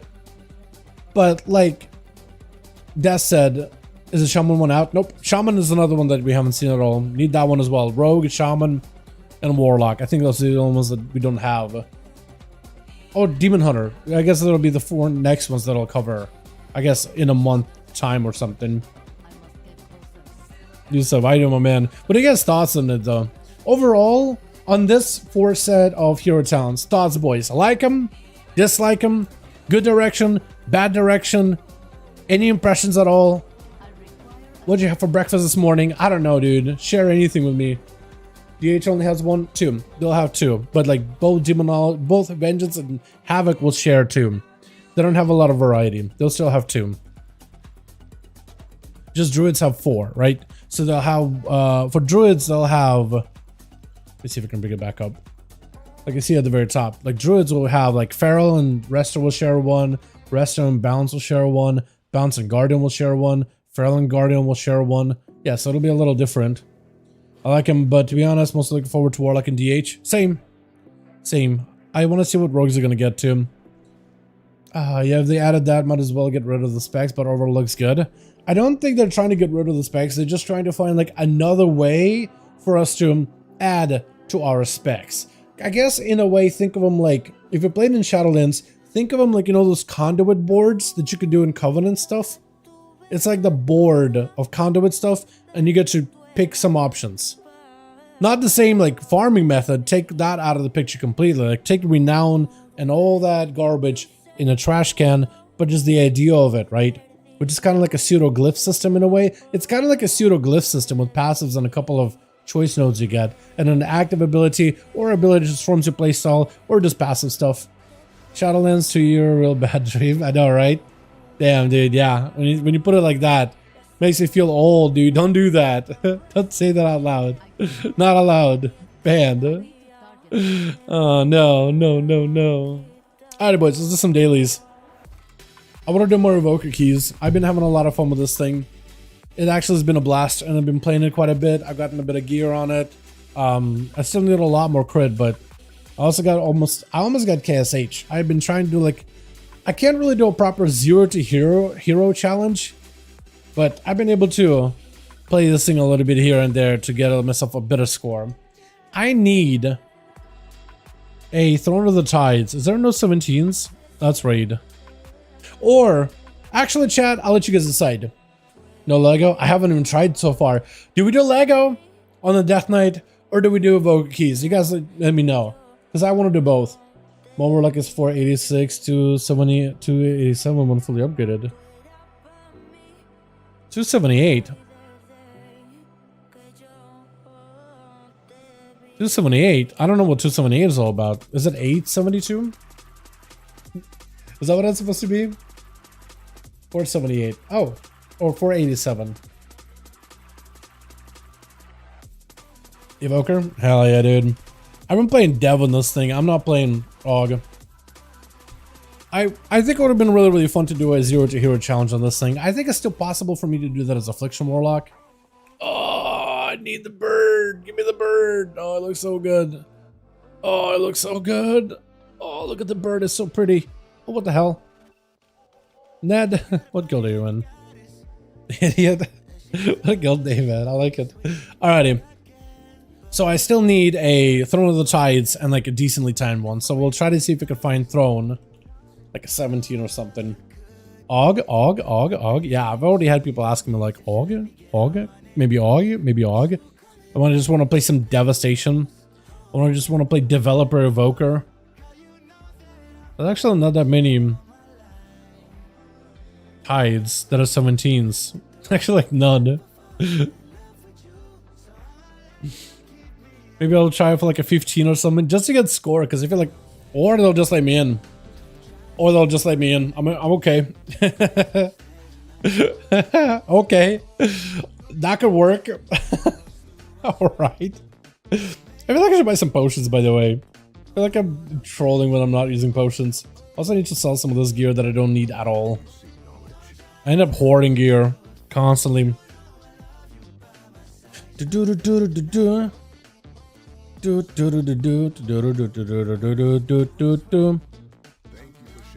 Alright, what else do I need? I got burst potions, so I should be okay. Maybe like combat potions? Maybe I'll start using those as well. Hold on, power. Elemental power? Elemental ultimate power. I almost feel like I should do elemental ultimate power and just do like rank 2s. A bunch of them. 40? 1,000. I'll send it. Rank 2s is not that far from rank 1s. Or rank 3s. So it'll be fine. I just need to take my main cooldown. My main button. And use. And throw this in there. Cool. I'll hopefully be able to track him. Here we go. Throw him on here. Kinda wanna keep a pressing where it's at. I got a 14 TO2, but not sure they'll give a score. I mean, anything would give me a score on a like 15. I don't have a fortified, so this 18 would give me a ton of score, but just not even having a score versus having a score is a big difference. But I got into 18, so like I'll run it. We got a Resto Healer. Hopefully Brewmaster knows a good route. We got a Shatter Priest, which actually pumps. Shatter Priest actually did a ton of damage, so I think we'll be fine. And we got a Pally, which is like a staple of like any group, so I don't even know why I'm like concerned or like not sure how this is gonna go over run. I'm just playing this as dev though. Hopefully they're aware. Imagine if they're just like, oh, I never seen the swim animation for these things. That is so good. The noodle swim animation. Love it. Bucks can be unpredictable. That's for sure, man. But I just be kind of like trying to see if I can hit 2,500 on this thing just for the sake of, you know, trying. I might end up doing this again on Affliction Warlock, just specifically Affliction. But like, I actually don't mind the idea of like a 0 to hero challenge. It's kind of fun, especially in keys. Except I would need to disconnect the characters so like they can't see my main and my main score and stuff like that, but they can right now. I'm just trying to see if I can have some fun with it. This thing has been actually a lot of fun to play though too. Like Devastation in particular. One group of bangers. I don't think I did, no, I don't think I did. But I probably should have though. That was a hell of a group of my shaman. That was incredible. But yeah, I've been playing this thing a bit, and you can see like my damage improved a little bit here and there. I'm like 470 item level. I just need a lot more crit, but like item level wise, this I can find. There's a lot of other items I need to like still upgrade. And I still need like a ton more of these things, aspect crests, so I can maybe craft a second item. I'll probably make pants. I'll make them like max item level 2, so it's 486. It's like the one item I really need that's left over. And then from there I need a better trinket, I need a better second of this trinket. If I can get one from here, that'd be great too. Slightly better weapon would be fine too, but it's 483. I think it's as good as it can really get. A different cloak with stats would be nice. A different neck too would be great, like a crit heavy one. Like a haste crit one in particular. But like, this character's actually kind of sort of okay. Item level wise is fine. Stat wise is just all over the place. But item level wise is kind of mostly fine. I'm wearing like a little bit more crit with the, what's it called? This thing. Chromatic Essence. But I do need better stuff though. I do need slightly better trinkets. Apparently my best ones do come from the raid. So I want to get a like a normal version of the raid done if possible. I can either get Belaros, which is huge for the damage, or Throne. I'll come summon.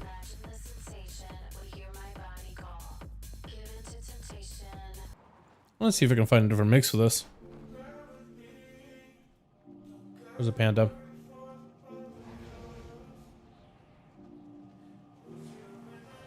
Okay, I think I clicked him. I couldn't find him at all. I can't tell which one was him.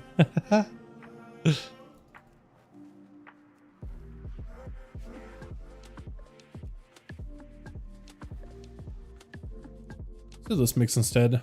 See if it's any good.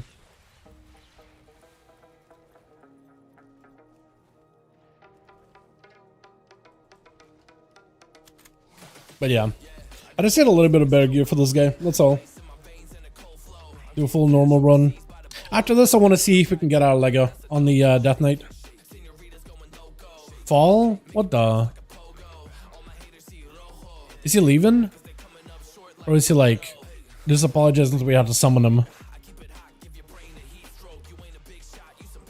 I think he's good, hopefully. We'll know. We'll know pretty early on.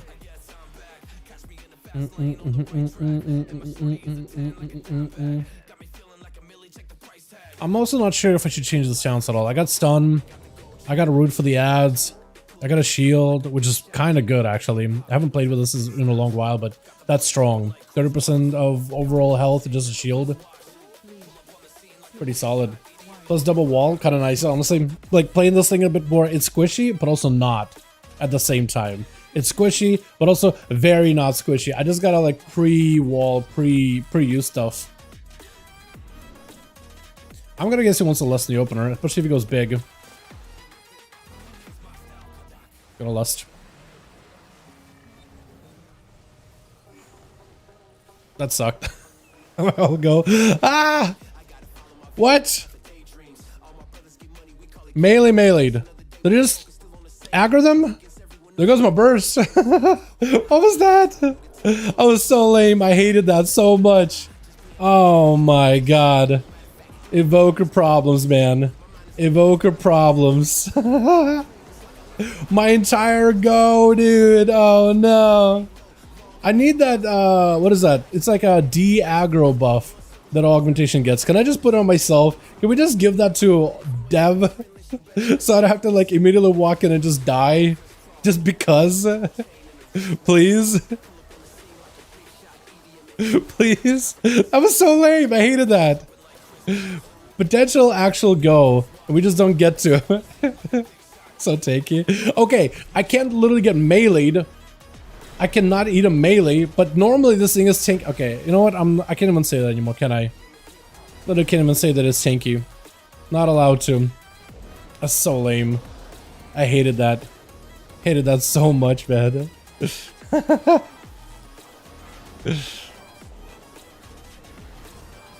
Promise you it's tanky. It definitely could take stuff. Just not a little add to the face. That's similar to like having a boss just walk up and kill me, man. But 2 ads with a melee like this, like, is it really my fault that he lost aggro or what?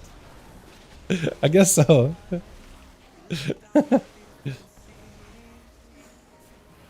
Actually gonna give this guy a shield just so we can be chilling.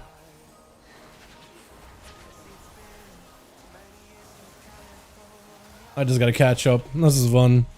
This is fun.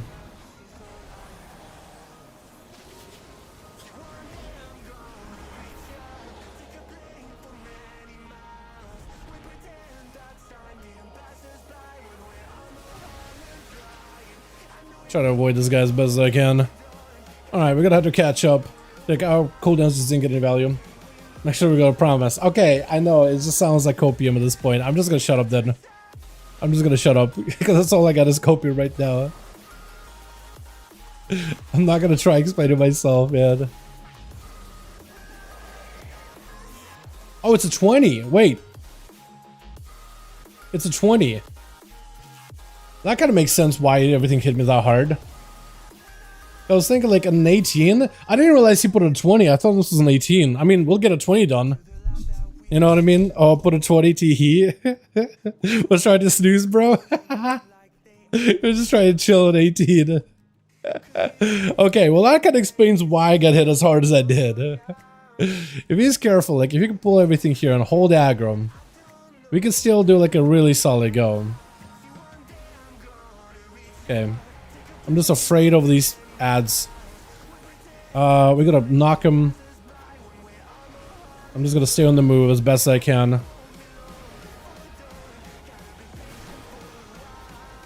Okay, and I should be able to do a go here. Bit of a go here too. Okay, he got aggro. We're fine. We're fine for a good bit. until he loses aggro again, if he does, which I am 100% sure he will not. 100% certain he won't. Oh yeah, thank you. When he is trying to help me here.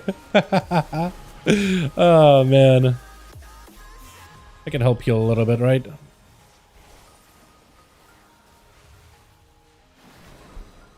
Also could have gotten a shield too. Now that I think about it. Look at the damage, man. Like when I actually can live and not be dead on the floor. We got dammy. We could do stuff. There we go. Hold on. I'm trying to kill him a little. Nice.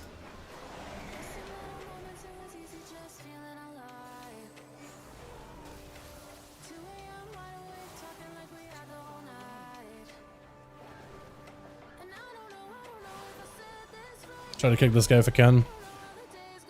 He's ever gonna walk. Looking forward for starts Keystone. It's a +30. Oopsie, good luck, have fun. Imagine, dude. How funny would that have been? That would have been hilarious. That would have actually been great. I would have laughed my ass off.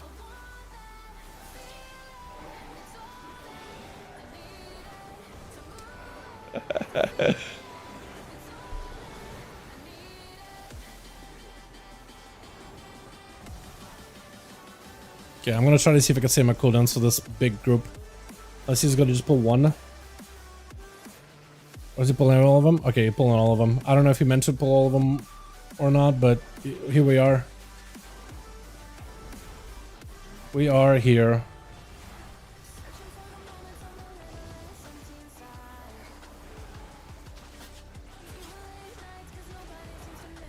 Yeah, everything kind of hurts here.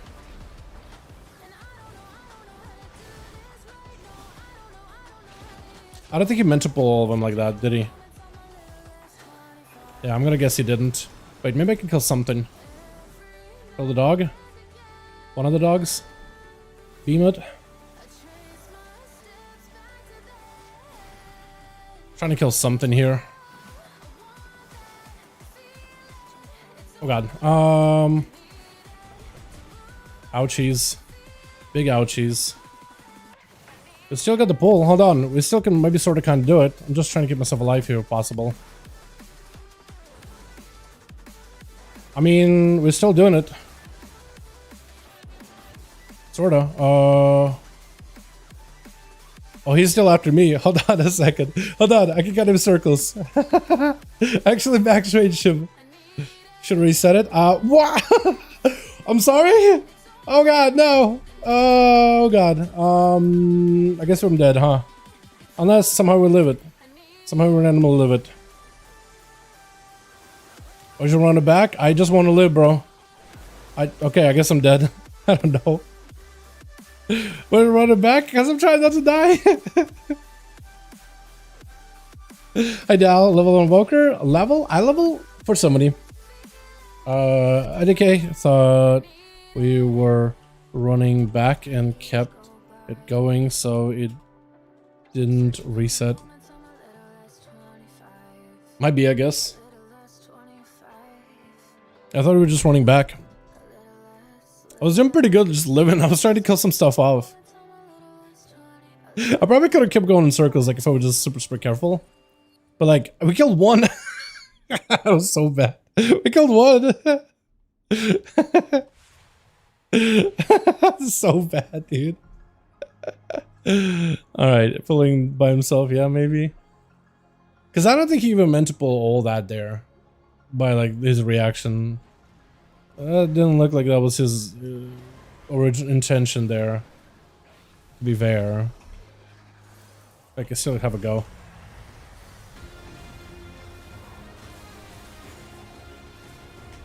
Trying to give him a bit of a shield.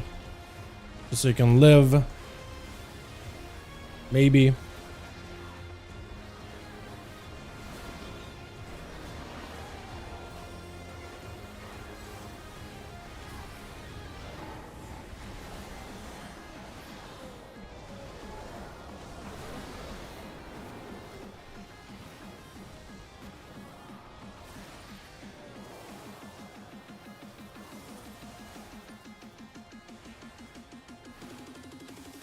I don't know if he wants to like pull them together or whatever.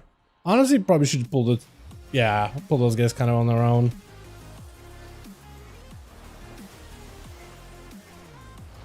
I'm a little worried about my health here.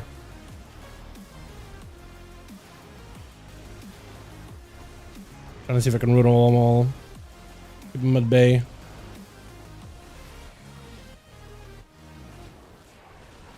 Wall again. Ouchies. Yeah, ouchies. I think it's dead, right? Because we can somehow live this thing. I don't know if we can. Technically, we could just run it. Oh yeah, that guy just left. Tank left. Oh, that guy went offline. Okay. I guess that makes sense. Alrighty. Well, maybe I can hearth without dying. Please tell me that's line of sight. Maybe? Possibly? Line of sight? Hi, what's up, Bulldog? Hey, my man. I don't know what the hell happened there. I honestly thought everything was gonna be fine. We just ended up pulling stuff weird, man. There it is. Yep. I don't know why the guy made the group, plugged it at 20, and then just left. Like, why? Why would you do that? Why would you do that to us? Throne 17. Let's try it again. See if we can find a decent throne, hopefully. That is an actual 18. not a 20. Not a random 20. It's just out of left field. Possibly. I don't have a lot of good score for this one, so we'll try it. We'll give this, what, a couple of minutes, and then I'll try to see if I can go get a Lego. Because I still do want to try for the Lego today. If possible. Guarantee you that guy just blamed the healer. He didn't say anything out loud, but he probably was like, oh my god, this healer. Why am I dead? Wait, what do you mean I can't pull the entire dungeon and not die? What do you mean? Wait. This guy got like requirements, item level requirements, rating requirements. He's got all of those things. Alright, 16. Just to chill. Just to chill. Yeah, probably though. Probably. I feel like the heal was doing everything fine. Like, I don't even know what killed him at the very end though. I don't even know if it shows up at all. I guess this would show, right?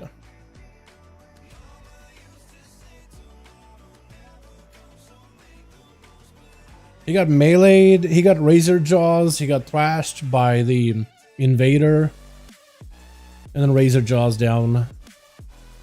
I mean, he died in like less than 2 seconds. I imagine like hot sword and everything was rolling, but I'm not sure. I do this pull all the time on 15s. Yeah. I just don't think you pull that thing that's like circling around you unless you have cooldowns ready for it. Because like everything was fine, and I think the only person that died there was the tank, and then that's where it started falling apart. Although I don't remember, to be honest. Like I just did the pull. I literally don't remember. Literally don't remember. 2 Legos drop? Yo, dude, this is the Lego day. Athos got one. Your boy Dal can get one. I'm feeling it, man. I'm feeling it. It's the Lego today. It is the holy Lego day. I am feeling it. I am excited. I think this could be it. This could be the one. We need to summon this guy. We'll get. Let's just look. Darth Vitiate? Nightborn with horns and like a dapper mustache, if I say so myself. My goodness. Grody. Are you Affliction? Wait, maybe he is Affliction. He is Affliction. Oh my god, 16s, man. These 14, 418 item low. I was gonna say, what is that thing? Icon looks similar, but this guy's just out here grinding, dude. He's out here gearing. Full clear in the emote. Yeah, let's go, dude. What's up, Cloak? Hey, dude, my guy.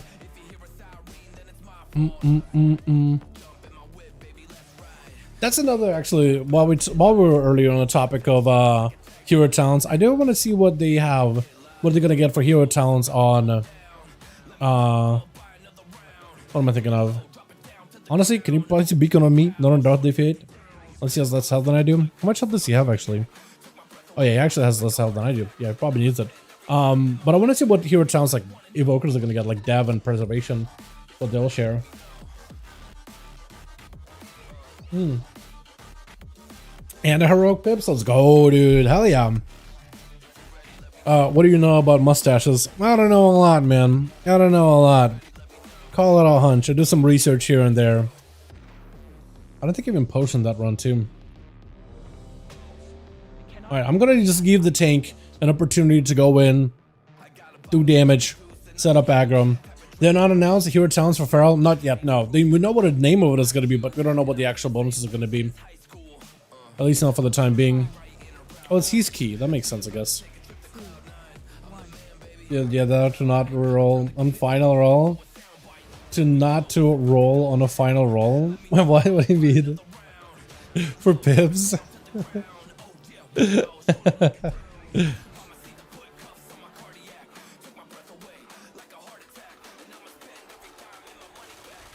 Look, I clawed once and they were aggroing me for a second. I'm a little... Oh. Okay. Yeah, this is why we just hold. This is why we just absolutely just wait. I'm gonna do this. Now that he's established aggro, hopefully. Yeah, now that he's established aggro, now we can play the game. Now we can go and do stuff. I feel bad for that shaman, because I was in his boat, man. I was in that same boat. Not a fun boat. It doesn't flow gently down the stream at all. It's a SS sinking away. It's the next Titanic, but worse.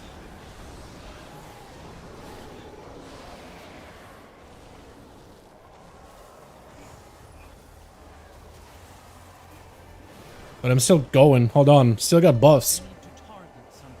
Hell yeah. We just pull? Oh no, I lost my damage. I was gonna say for a second, like we still got stuff. We still cooking. Hold on, we still cooking.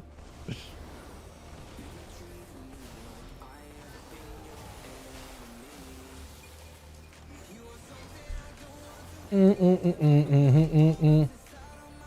gonna be a big ouchie for me. I need a heal. I need a heal, boys. I need a heal pronto. There we go. But yeah, this feels like a 16, man. This feels like a 16. Don't like fancy wise? Me? Like LVY and stuff? Not really. Not necessarily. I usually play WoW with like try to play with the least amount of like add-ons if I can't help it. I like to keep the game kind of looking clean for my eyes. It doesn't have to be like clean universally, because there's definitely like parts of my UI that could be better, right? Could look better. But like for my eyes, for my liking, I got it how I like it. I guess is the best way to put it.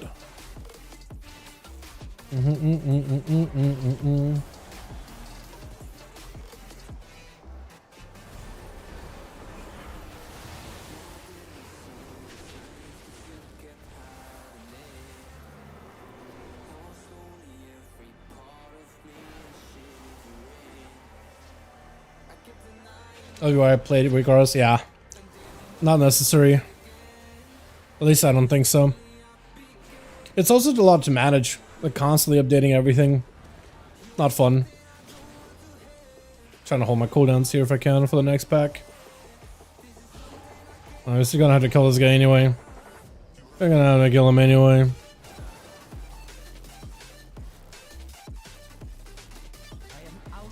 Well, that's maybe we could have like went up immediately as soon as the guy died, right? So it's like hold it, he died, immediately click it, go up. That could be another way to do it. Yeah, Elvira in particular apparently has like issues, like actually like causes issues in the game. If you want to have a good performance when it comes to playing WoW, you just don't get any. I'm gonna do the same thing here. I'm just gonna go super slow. Let him cook it. Let him cook. Let him cook. Let him build. Get a bit of damage going. Now we can unleash. Now we can play the video game. Sort of. So I'm gonna take a bit of damage either way.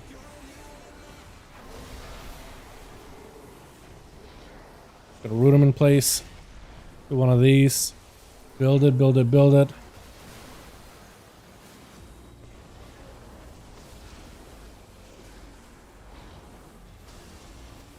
Gonna see if I can knock him a little closer, just so they could be a little together.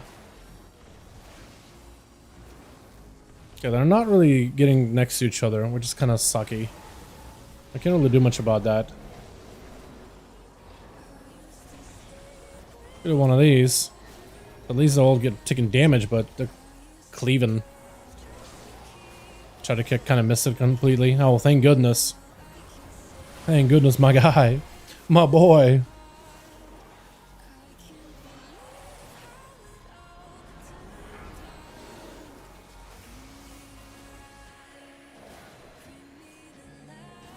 Not doable.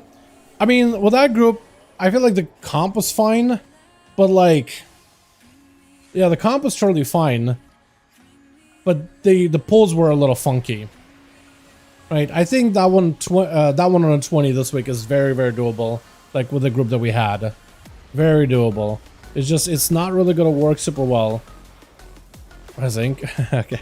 Yeah, this shaman, man, is so funny. It's just got like, he keeps trying to walk up and he just gets slapped down every single time. Poor man's. I think that would have been fine. It's just the tank ended up kind of pulling stuff weird, and the healer complained immediately about it being like too high of a key when it listed as an 18. So you don't really have people that were like ready for a 20, and they kind of felt like they had to probably like up ramp a little bit. Bugs me, you know. I mean, the guy was being a goober, but like that one weird pull, and I think it just frustrated everybody. It's early into the dungeon. With Pug, sometimes like people will just leave because it's like, well, I don't want to waste my time in the key I'm just not even having fun with, you know? But yeah, it's just a weird situation altogether. Is this gonna pull back? He's trying. He's doing it. Look at him pedaling backwards. Look at him pedaling, dude. He's doing it.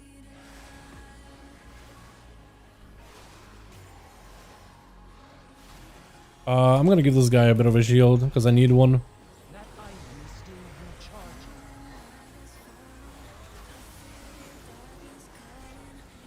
Still to interrupt that guy. There it goes. Well done.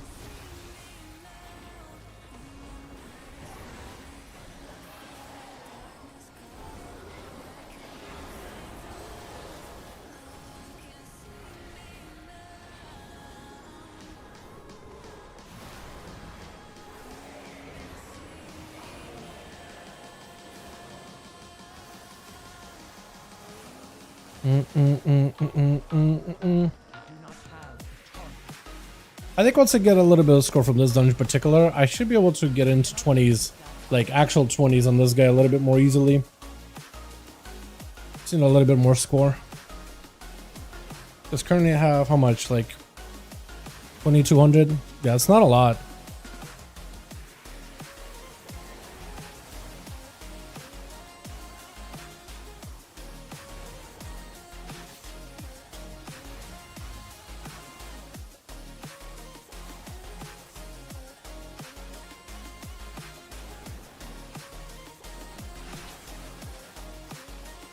It's kind of lucky he's like the shaman's always constantly behind the dude's back.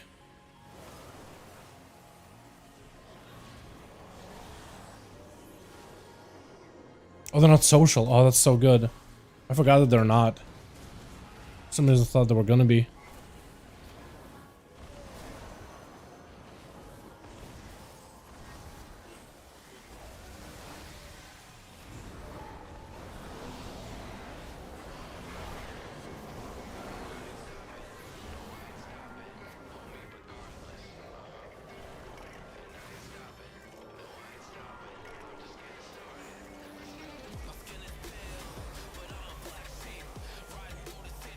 You know, the more I've been playing around with the empowerment abilities of the spec, the more I've been liking it.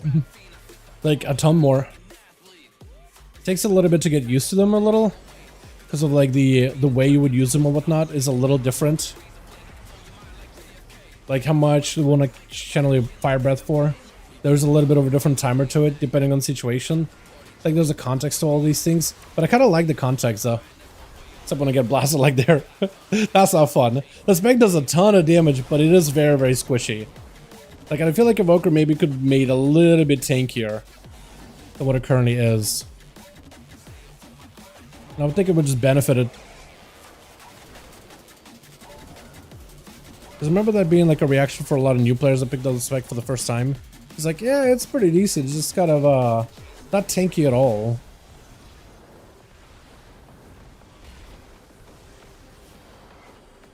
I think that's something that could still improve upon quite a bit.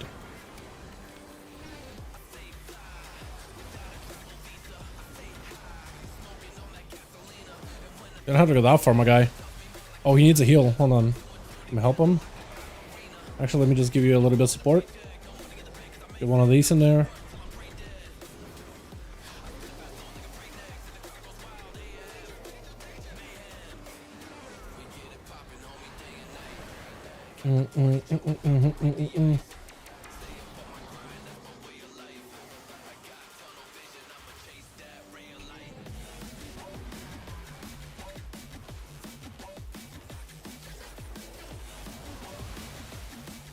Gonna want to move him a little over, or at least disrupt the casting a bit. If I can help it. I gotta cleave that one. It is. I wasn't 100% there.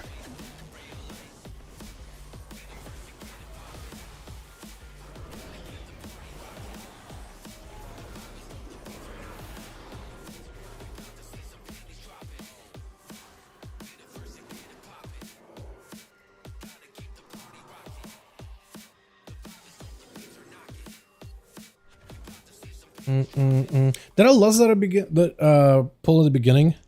I don't think I even lusted. Okay, we'll lust it now. Kinda messed up then.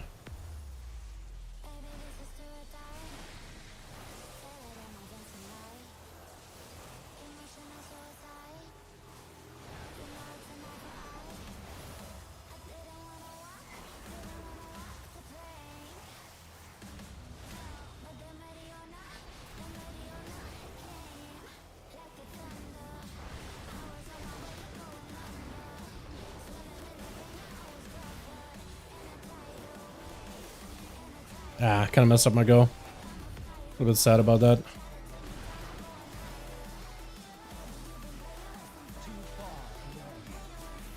Barely touched him. I'm surprised.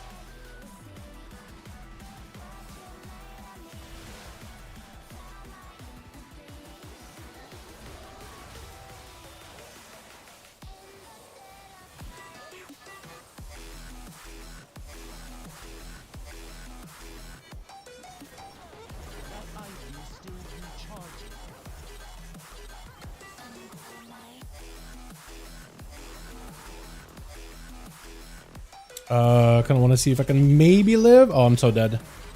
Unless, ooh, yeah, there's no way. There's no shot. There's no way I live that. I was hoping maybe I'll be able to just fly in and I'll be okay. What I needed to is maybe wait until they're about to erupt, and then that's what I should have been flying. Oh, this is so rough. I don't know how that guy died. Oh, he did the same thing. Yeah, he just stood on two of them. Like if I would just get hit by one of them, I think it would have been okay, but there's two. Resnick is trying, dude. He's trying. Oh no. Trident Flurry. I'm not taking that. Trying to res him? No, res me. We're trying to res both of us, maybe? Yeah, that was not gonna work. Yeah, with moves like this, the 20 was not doable, actually, Alex. With moves like I got, there's no shot, man. There's just no shot. I was hoping, dude. I knew that like I had to take a chance there, Evoker. I knew there was going to be a chance that I'm just going to bungle that up pretty badly, but I was like, you know what? I'm going to take it. I'm going to try it. I had to. I had to at that point. Had to do it. But now, you know what? Let's go with this augury, by the way. Fantastic trinket. Now let's go with this augury. He's going to have some fun with it. Ele Blast. I gotta play Ele Shaman or Enhanced Shaman with these kind of lightning bolts and elemental blasts. I gotta play this thing more often. This thing looks like a lot of fun. This thing looks ridiculous. Arise. I love this guy's macros a weaker or whatever this hell. Got him calling stuff.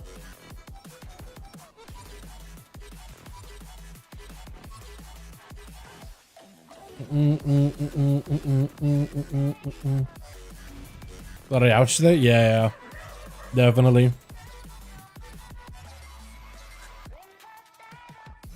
How's this gonna go with this boss? Oh god. I feel like I'm gonna aggro him.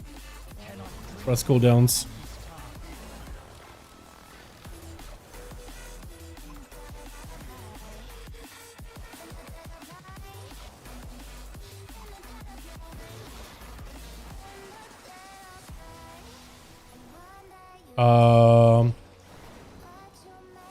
Yeah, about the B-res. Might need one.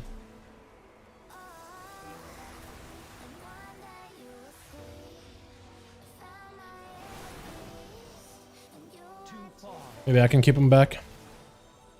Try to.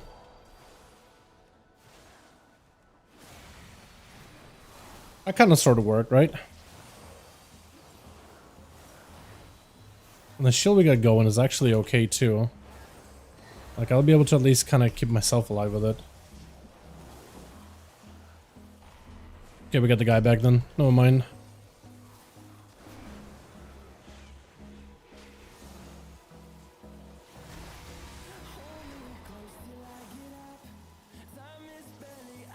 Yeah, this is going really well, chat. This is going really well.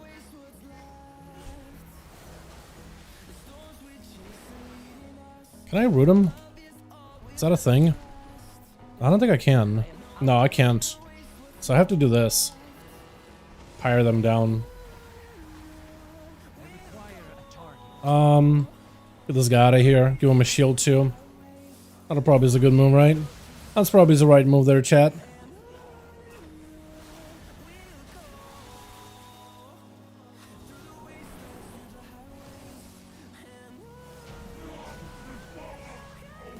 I kind of love the shield ability.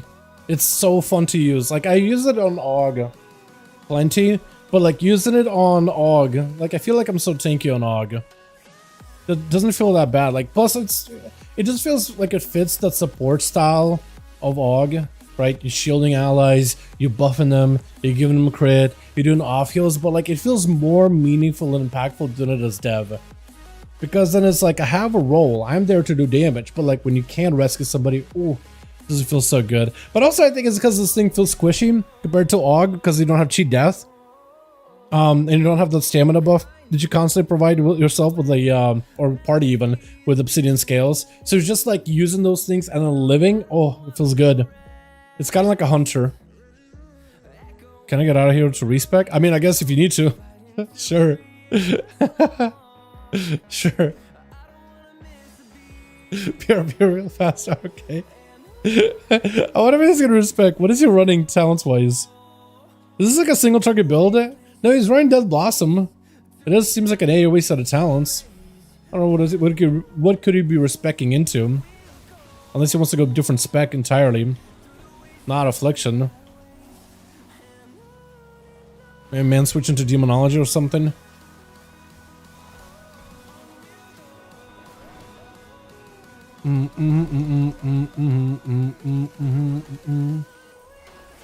Respect a diva? Probably. Honestly, I could see him do it.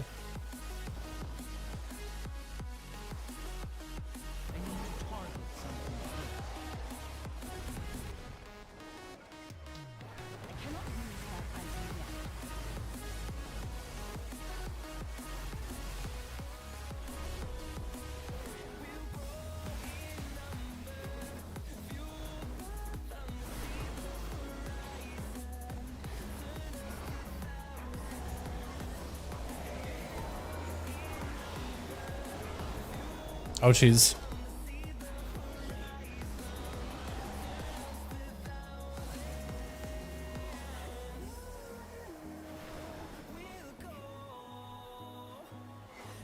Oh, he did switch out to Dustrum.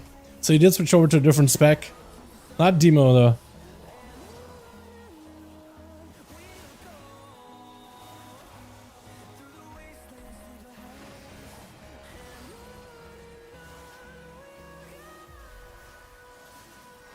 God, the resources you get with the tier sub, by the way, are huge. You just send there, beam this guy for 300,000 damage the entire time. That is so good. Like, I love this thing. Try to see if he gets done. No, mine kind of timed it wrong. Okay, I'm interested. That's an interesting pull. I don't hate this. Just Hopefully it won't be a silence. I would hate that for sure. One more to the wall. Big knock up. Love it. I'll have a knock up soonish. Knock up very, very soon. Just gonna hold it. Knock up now. Wait, no, probably not a good idea. I should have knocked him then rooted.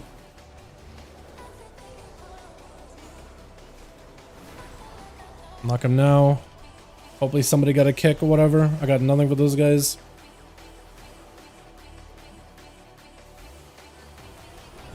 Oh, God, the cleaves in this spec feels pretty satisfying to play into as well. Like, super, super satisfying, man. Like, there's just no other class that feels the same way. Like a caster that cleaves. Actually, no. I guess we do have Frost Mages.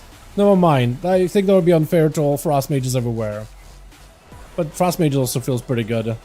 Because they do have some natural cleave to it with the lances. And how all that works.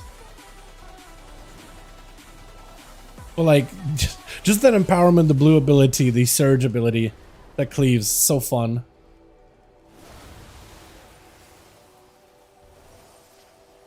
At least I like it.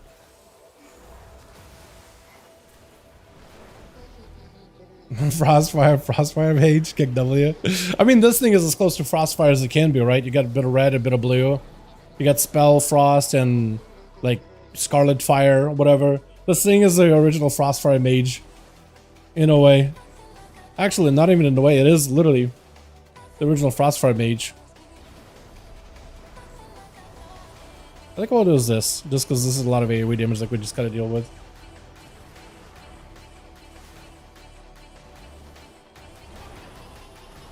I'm actually not even gonna use my empowerments here, I'm just gonna save it for the boss. I think I'll lust this guy too. Like, we got plenty of time, and we're kind of just sitting on lust and not using it for anything.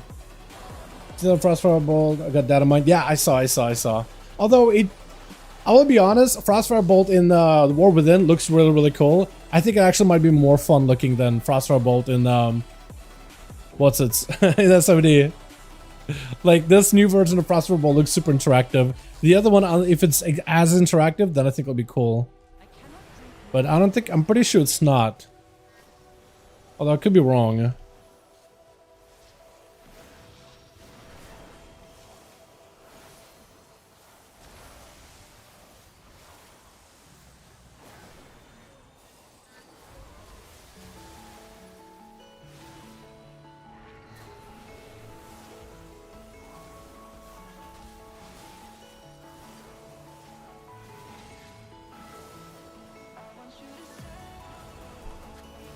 Oh, we got the proc. Oh, thank goodness. Oh, baby. Hold on. Ah, missed it. Would have done the fire breath too. That would have been huge.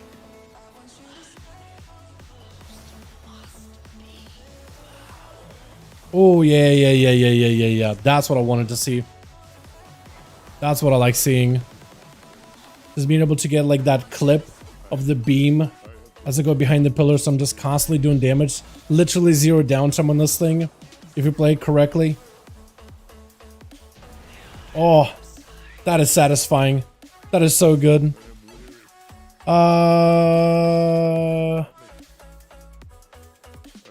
Tindril buffed? Wait, did it buff Tindril? Oh, okay, I guess it's gonna be able to get platforms a little slower. Okay. When it casts Balefire Bolt. What? The damage next Balefire Bolt within 30 seconds will be increased by 10%. Spear is increased by 10. Oh, that version. Maybe that'll be good. That'll depend how much damage it does, dude. I got hiccups. Don't make fun of me. I got hiccups, boys. I can't help it. Oh, I think I got him in the knock-up, actually. That good knock-up. Oh, now they're all spreading. Now they're all over the place. Oh, hold on. There's some stacked up. There's some that is all stacked up. I think I'll go ham on the next pull.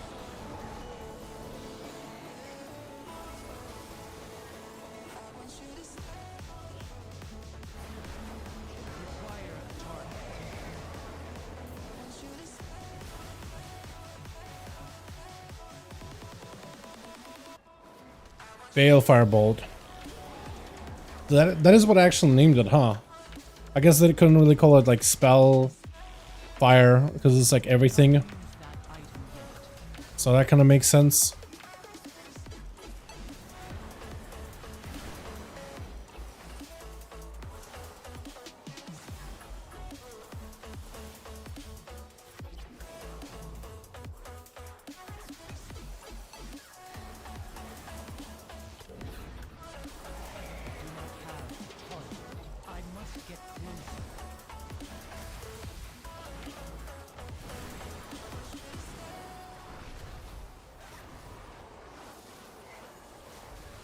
I was gonna try to reposition to knock him, but not gonna need to do that anymore.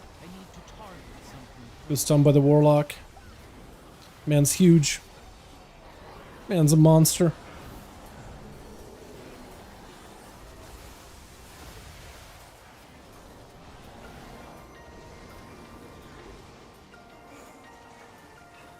I don't even know what to hit there at that point. I had nothing.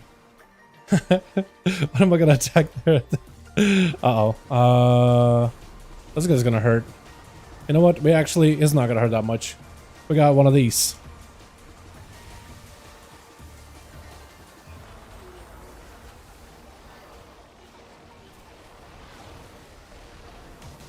One of these big buttons.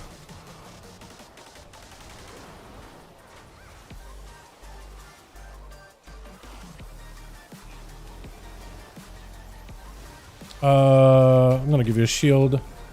Yeah, the shield is massive, man. The shield is massive. It's just, I wish there was like an easy way to target it, but you have to target a guy, and then I could use my cursor macro, whatever, to move him. It's kind of like awkward like that, but it's okay. Still works out pretty well. Nice. Oh, I'm gonna need something.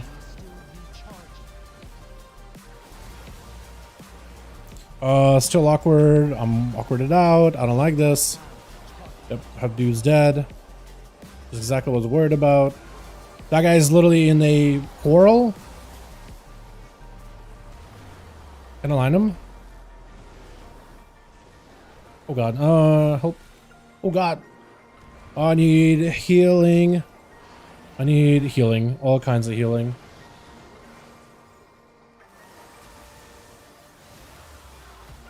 Thank you, Earth Elemental. Very cool. That guy's literally being a homie right now. Oh, we're so dead. Give you a shield. I don't even know. Should I pop cooldowns here? I almost feel like maybe I should. If it, you know, we're doing it. We're doing it. I don't like the situation we're in at all. This seems kind of risky. Oh god, I was hoping to maybe heal myself. That's not gonna happen though. I think it's just the ads die. Maybe this is the spell or something, or like, I don't know, we did a Devo or something for that one. I'm gonna just wait. I'm just gonna wait and get a res real quick. I'm hoping that Soul Harvester for Warlock has something to do with devouring wild imps or just the affliction. That might do it. I don't know if they'll give him a new ability though, but I could see that soul harvesting, like summoning demonic souls and as they die. But I feel like for affliction, maybe, like, I don't think so. Like maybe because of the name, I could see it. But I just don't think they would give him like just affliction warlocks and generate souls. It'll probably just be like, well, spending souls, generating soul shards. That's probably what it's gonna be. It's gonna have to do with spending soul shards, generating soul shards. But that would make sense, right? The affixes? Spiteful? Yeah. Otherwise, it's not too bad. Maybe I shouldn't have pop cooldowns here, because now I just have nothing. We still don't have Lust either. Good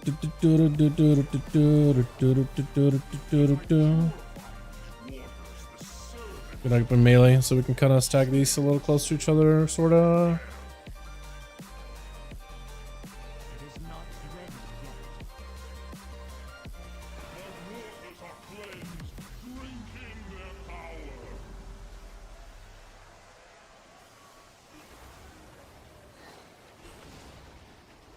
That was lame. If I can get in and out, that'd be great.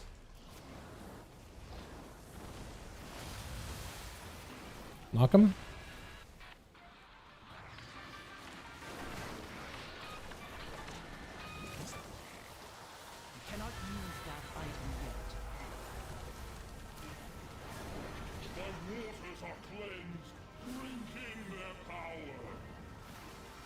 Wish I had the mobility for this. I guess this is what we'll have to do.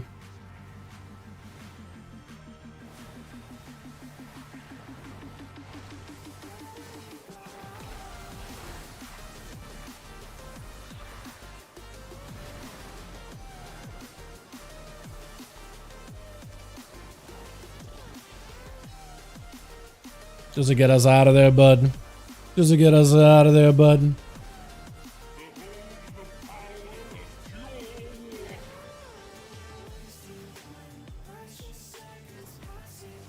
I probably should have sent full empowerment on that guy.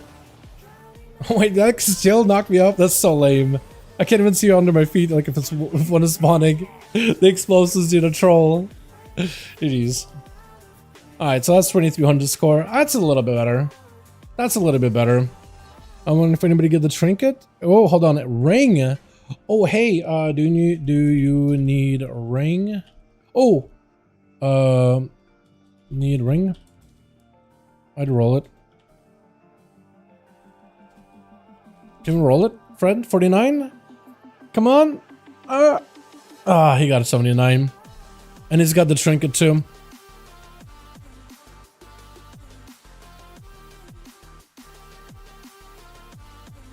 I don't think he can trade it. I don't think it's letting him. Unless he meant to give it to the other guy. Because he did win it. I level too high. Okay. Okay. This guy got a fat trinket, by the way. This guy got so lucky.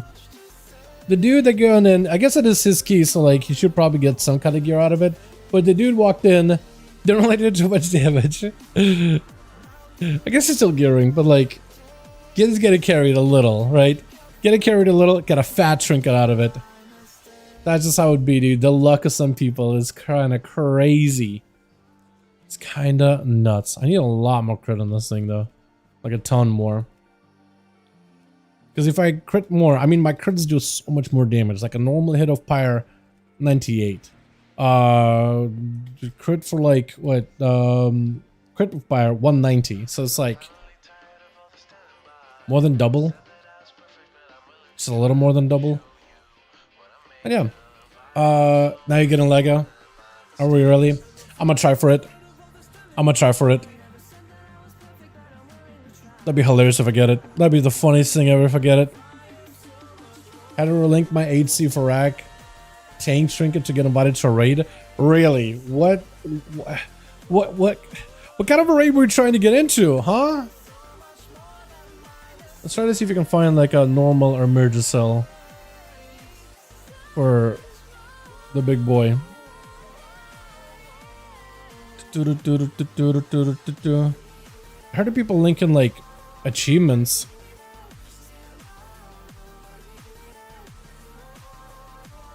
This guy's our alliance, so I don't know if I'll be able to get in, but I'll send my way there anyway. I can't even link it to them.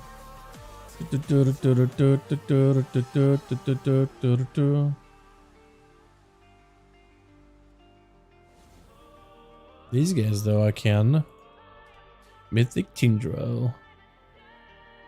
Hopefully, Mythic Tindril. Come on, dude. Yeah, it was a tough fight. Hopefully, it pays off one way or another. Come on, Tindril. This is time, man. This is your use. You're being useful. Look at you. I can link you now. Please. Please. I want to get a Lego. Or at least to hopefully get a Lego.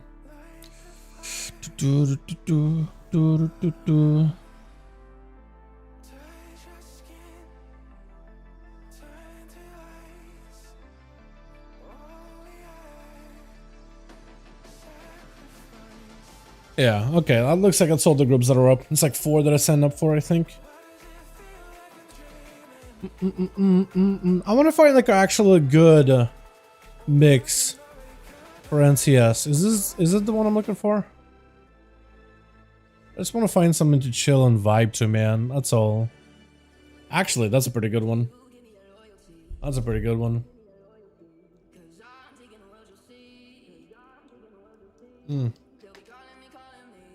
You know, really happy that they put up the hero towns for us to take a look at today. I'm hoping they'll add even more over time though. Like a lot more. Like, maybe like add a few more next week, and a few more week after that, and a few more week after that, and a few more week after that. And basically just have all of them ready before the alpha begins. Because so far we had to wait a month before they released like a second like row of them. And there's still quite a lot of specs to go because they're just doing only 4 at a time. Out of 39 that we need, we only got like 8 for now. Or yeah, actually, yeah, 8. But I'm hoping they'll release like more, I don't know, next week and a week after that or a week after that, just so it becomes like a regular thing. Is that how big the mace is, or? No! No, I think I remember this weapon. For some reason, like, enlarges. When it's like sheathed or something.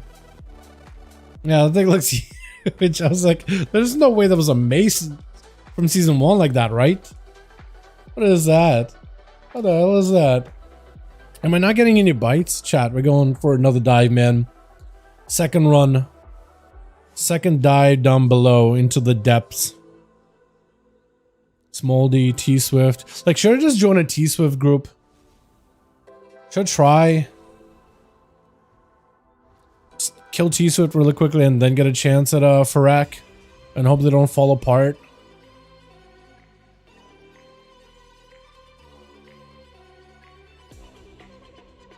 I don't know if anyone's gotten from LFR. I'm sure people have gotten the Lego from LFR. But like, you get a slightly higher chance on higher difficulties. So if you do it like LFR or normal or whatever, right? The chance goes up a little, and I might as well do it on normal if possible. And like, I've done it on normal on every one of my characters or strength classes so far. There's some weeks I'm just out here sitting in LFG, and then like on my days off, like a Thursday or something, I'll like queue up to a random group. I won't even link the achievement. They'll take me. No words given, no words asked. Another thing I could try is try to see if I could queue as a healer. Just because, you know, people always want healers for these anyway. So I could maybe try going to one of these as a healer instead. I'm running heroic only. Yeah, I feel like heroic, like maybe I could get in. It's just, I have the achievement. But like 461 item level, it's probably going to be like, I'm just competing against people that have a higher item level than me on ults. Like maybe the warrior could get it because he's 470. But like, I don't know. This feels a little relative. Like, as long as I get a run on the highest difficulty, it's like easiest to get into. I think it's fine.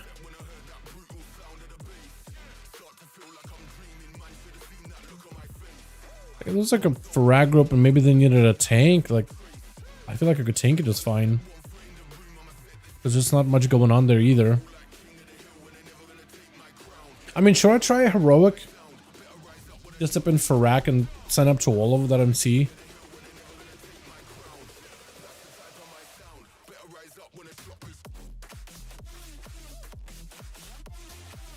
Only age to see 8 or 9 lead.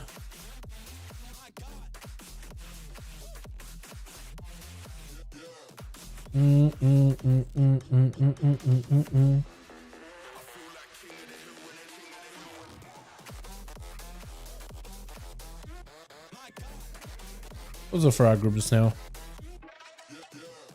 Like, I can send up to these guys.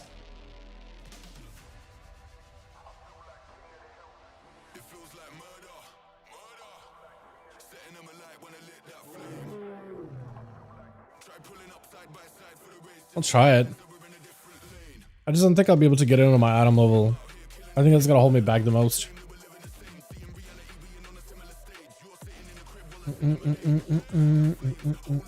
Oh wait, these guys, maybe I can go as a tank?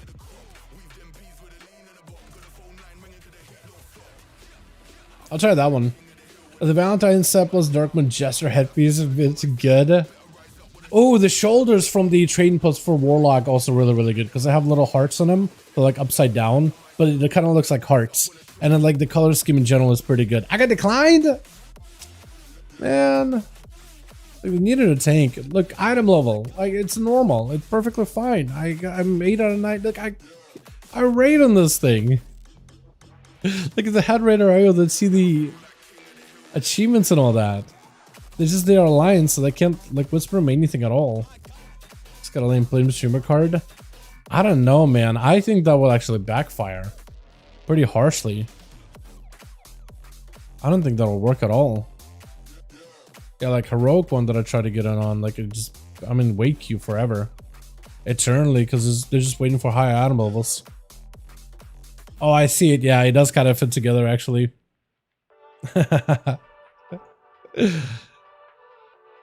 Frack normal alliance group. Ugh.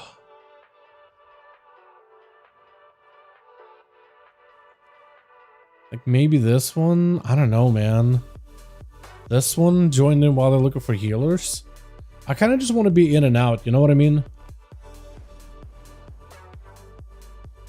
8 out of 9 M alt.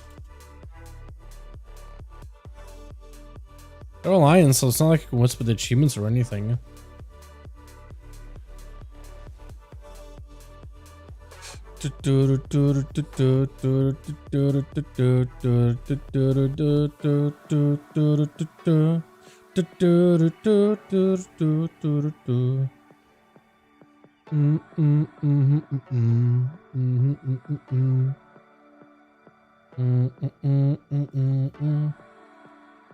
Yeah, I don't know, man. DK is the character that's been having the most hard time with getting Farak and even finding like a group, because sometimes you get into a normal group and it's just like they'll drop the Farak mechanics on the tree and it's just insta wipe. Like last week in particular, I was just hanging out with Kren like on my day off. I think it was Sunday or the week before that, and I was just streaming it to her because, you know, just chilling. It was just like, hey, we could go play some Pal World or something. I'm just gonna get my quick Farak attempt on the DK, and it was not going super well. You know, the groups I was getting was a bunch of goobers, man. So, you know, what can you do?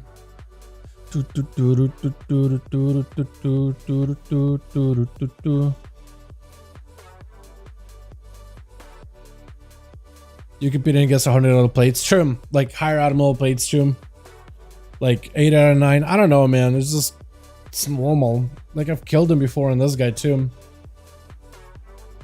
Like, should I try for this one again? I'm pretty sure that this is the group that declined me, maybe. Like I just wish I could whisper an alliance, because I feel like usually that's like helps a bunch. But yeah. I think what I'll do is I'll give this like about a minute, and then I'll just hop on like a holy paladin. It's just well as level, I'm level 485. Yeah. Yeah. Yeah, this guy's just not interested at all.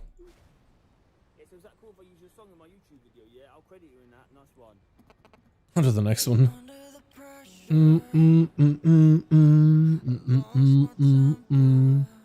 Like maybe I could join in like those groups that are just forming for a skip. Played the weirdest comp in a 22 Rise Survival, Frost Death Knight, Arcane Mage. That is weird off the bat.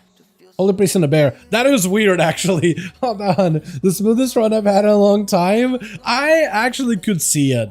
Because you got two classes that are not super CD heavy as melee. And then you got yourself Arcane Mage that probably a pump single target. And for the big CD fights, it was really, really good. Holy Priests have gotten a lot better. And Bears are really not terrible. But yeah, dude, just gamers game in the specs that they want to play. And you're just having fun, having a good time. Everybody is a pretty good, like, they have a pretty good idea of how to play their own class, right? They're not just walking in, like, with zero practice whatsoever. And they're just vibing, chilling, doing stuff, man. You know? Honestly, those are the best. Best moments ever.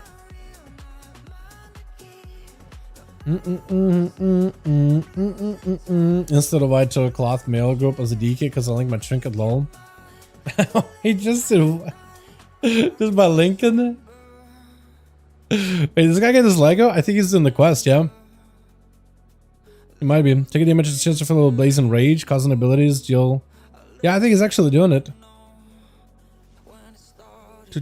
Oh no, that's his tank trick. Yeah, this guy looks like he's got a Lego and he's going through a quest line too.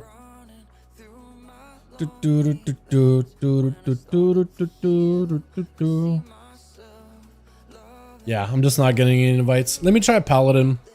Paladin will probably be easier just because healer. I also like Mog.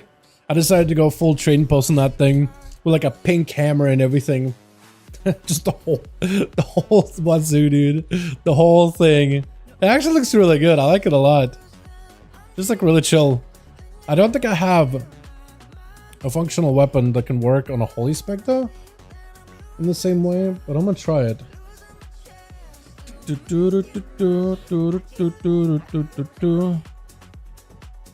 Let me see. Holy, I need like some kind of a shield. They have like a pink shield. I have like a purple one. I mean, it has like a pink hue to it. I mean, I guess there's this.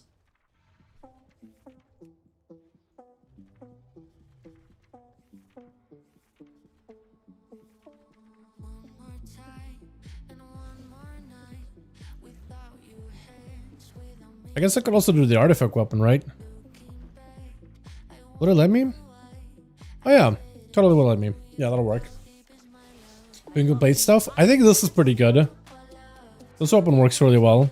Literally, it's pink. It's literally pink. Alrighty, diving. Wait, legacy. Diving back into the mud of it, dude. For rack. Give me in on that. Can I boost my item a little? I mean, this should see 4, it's like C4, so I think it'll be fine. Let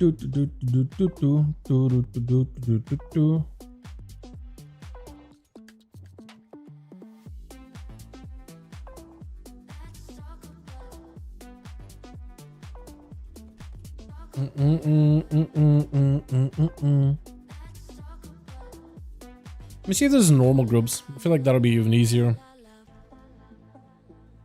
Skip the frac normal. This is a basic on it, but there's like nobody in that group.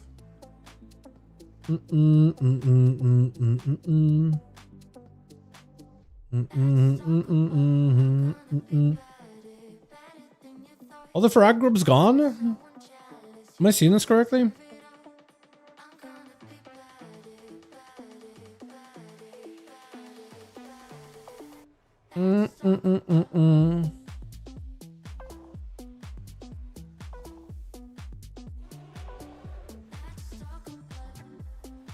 Kinda.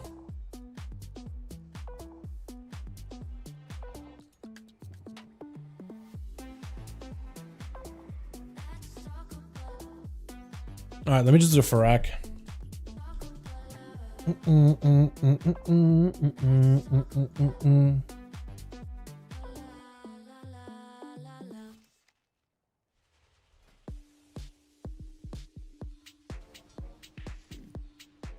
Did I whisper this guy? I don't think I did. Or is it? It is. It was disappearing every time I go to my achievements. No, Laradar. That's the wrong one. Farak. There we go. That's the one we need. Heroic Farak. I'm gonna throw my head in the ring there. I don't know. I'll just send it. I doubt more healers is gonna make it worse, right? Wait, let me send it to this guy, because they probably need an extra healer now. Or I'll get in. Or I'll get into Heroic Farak. That could work too. Alright, then we also get a build for Farak, because apparently there's like a talent build you want to run for Farak specifically.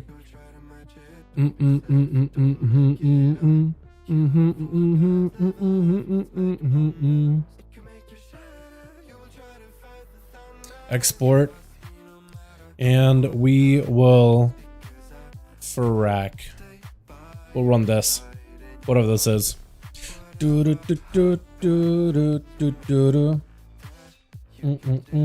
Breaking Dawn? Is that what people actually run for Farak? Really? And you run Holy Shock? I guess that actually kind of makes sense, because you have to heal a lot of ads very quickly. And you don't run the Beacon of Virtue? Really? I'm kind of surprised.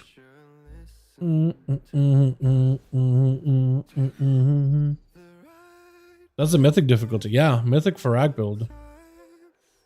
Okay. I'll trust it. I'll trust it, see how it goes. And I need consumes. I probably should also get mana potions. I feel like I'll run out of mana really quickly on this fight. But what I think I'll do is I'll Word of Glory spam just to spot heal people. I don't think I'll do any more of that Light of Dawn healing. I don't think that's actually all that helpful. Like, it's kind of useful, but not that helpful.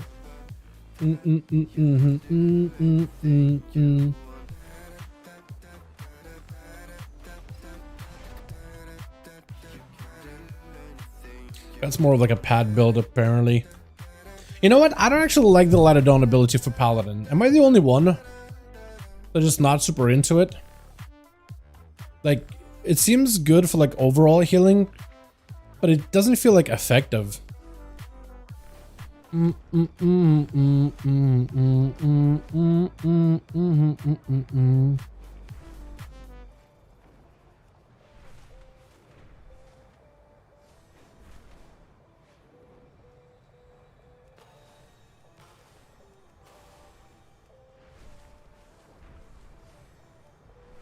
Just turn to cooldown and make Holy Paladin choose between pure and melee caster. That's what some Paladins do. The Paladin community is like shattered. It is split up.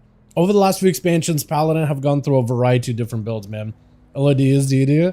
Light of Dawn? Yeah, I don't know. Just, it's technically good for Word of, or Beacon of Light healing, right? Like, technically, you're healing a ton because all that healing also goes to your beacon target. So technically, it is good. Technically, that's about it. That's about as good as it stops there. On paper, in raw damage out or healing output, it is good there. That's it. It ends. It just ends. Like Word of Glory, if you're trying to like actually heal somebody and try to like, you know, they're low, they're dying, you gotta get them topped off. AoE everybody with Light of Dawn just feels like it's a drip of heals.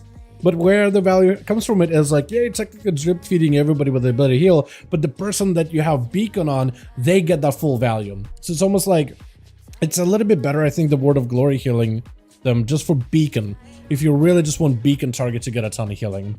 So in a way, like LOD kind of heal it when nobody's really taking a lot of damage and like nobody really needs their health bar completely fully recovered, and you're just chilling, you're vibing in a way. And I really don't like it. I really don't like it. I don't even know if healers really need a lot of what is it? Or tanks are really gonna need a lot of healing here. Like, let me do this. Let me place a beacon of him. Right? So I can Word of Glory this guy. He gets about 17,000 heal there, which is kind of nice. Just gotta heal this guy a little. And I'll LOD, right? So he gets a little bit of healing. I LOD. We got like, how much healing from that? It's like multiple instances of healing, but I think it's a little bit more than Word of Glory. Just like a little bit more. And that passive healing from like all the HODs that I have rolling now. It's like, I don't know. It's weird. I'm not really a fan of how it heals. I feel like there needs to be a better button that maybe consumes more holy power, but like actually throws out a big heal. That, or maybe give it like a big heal, but like a cooldown, right? Because paladins are really, at the end of the day, a lot of paladins. There's a lot of different ways paladins play, or people want to play paladin, Jake. Back on that topic. But all of them agree, no matter the place they would play, holy power pally, or no holy power. Whether they play Castadin, Maelidin, Glimmeridin, what is it? Marauderidin? I don't know if you knows the name, but like Martyridin. Right? All of them want to be spot healers. They want to be able to like top a guy off very, very quickly, very easily. Or as I said, it doesn't look or feel effective. Yeah, it just doesn't really feel it. It looked like it did absolutely nothing. Technically, it's really good for whoever is getting hit by Word of Glory, right? Or whoever's got laying hands on them, that heals them. But like every person that you heal barely gets anything out of it. But the guy with the beacon on him, they get a lot of healing from it. That's kind of what the thing is. It feels, it's so deceptive because it looks like an AoE heal, but it's mostly there just to like give a bigger heal to single target. It's a bigger single target heal to your beacon target than it is for like actual solid healing. It's so troll. It is technically more healing overall as numbers. It is very pad. It is very pad healing. Lots of paladins don't even really press the button if they can help it, then. It's pad. It just feels so useless. It feels worthless in a way. But like, he technically got a lot of healing out of it. These guys got barely anything. But like for him, multiple instances of heals did heal him a ton. Yeah, pad healing. Technically, like if you are doing AoE healing, that is the button that you would press. But like the way that it is tuned right now, it does so very little in terms of being impactful healing, right? Impactful healing. You press and ally is able to recover quickly and easily. It just doesn't feel impactful in that same way. But let's Dal, our best pal, obtain the ASUS shell. Where'd you find that meme, dude? Where'd you find that copy pasta? Where's this from, dude? Yes, please bless me, dude. Just let me get a Lego on one character. I really would like it on the, what is it? On the DK, but I'll do it on this guy, man. I'll do it on this one. How many people is it trying to get? It's got like 20 maybe? I don't think we should do a big group, honestly. Like, more gear, sure, but like... Also, I should try to see... What kind of trinket should I get, boys? I should probably try for...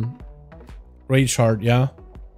I'm thinking do Rage Heart, dude. I'm thinking do prot, so I can get a prot weapon. Rage Heart. I can use that as a Holy Paladin, too, and it'll just be just fine. I think I'll do that. Self-made. I like it. I love it. I want to give off the illusion that I'm doing big healing. Technically, in details and in logs, that is more overall healing, but it's like less impactful healing. So like if you are trying to go for numbers, yeah, you're just LOD. You just LOD. Actually, our healer mentioned something about LOD healing on some of the ads last night, and he got called out for it. Like, he got called out by Pete, who's like our resident healer boy McGee. The probably the best healer in our guild right now. Actually, the best healer in my guild if I were to compare them all. Like, Pete is up there. And yeah, he was like, what log are you looking at they're LODing? Like, unless it's a pad log, which one are you looking at? I was like, I can pull a log that I got going on. I was like, yeah, go ahead. Let's do it real quick. We can look at it really quickly. And he got basically called out, and it was like just forced to ward of glory because it's actually more effective when you're trying to get the fight down. And he kind of it just got awkward. It got kind of weird, kind of awkward, but he got called out for it. Technically, it's good on the numbers, but it's not effective. Hello, Dal Daddy. Oh, what's up, my guy? Did you get the Fairleth accent alts? Michael, trying for it, man. I've been trying to queue as a DK, trying now as a paladin. I got a raid in like an hour, so hopefully this group will be put together and hopefully we'll be able to do this, you know.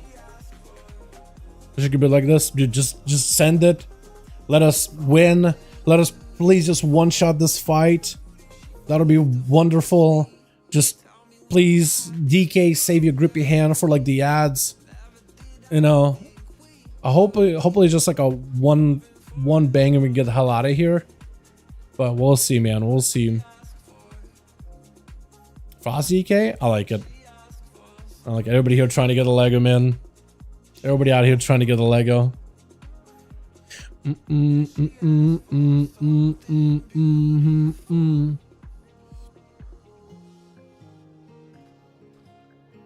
But no, Michael, so far nothing. I've been trying every week though. Warrior is easy to get into because you got a lot of gear. Pally can get in because Pally healer.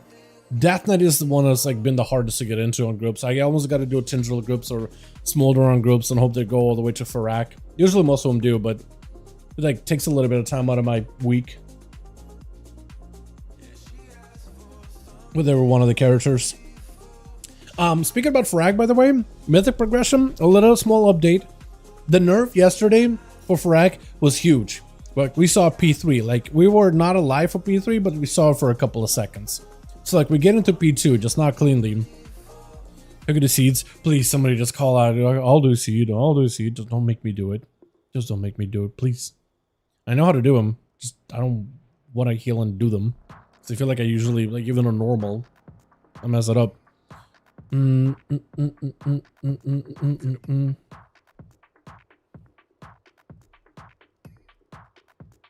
do one gambler, do it. I can. There we go, dude. There we go, dude. Is anyone not holding the seeds off soft? Yeah, exactly. All we gotta really deal with is the AoE that kind of comes out, like the lines. That's really about it. Yeah, that's really all that we gotta deal with. That's like the extra mechanic from normal to heroic. Just more damage. Heroic. I'm surprised they got into heroic group, but I guess they were scraping the bottom of the barrel. That or my achievement kind of, or my achievement like made him want to bring me in. I'm just gonna hold Aura Master for like when we do the big AoE, and I'll hopefully have it back up for the end of the fight. I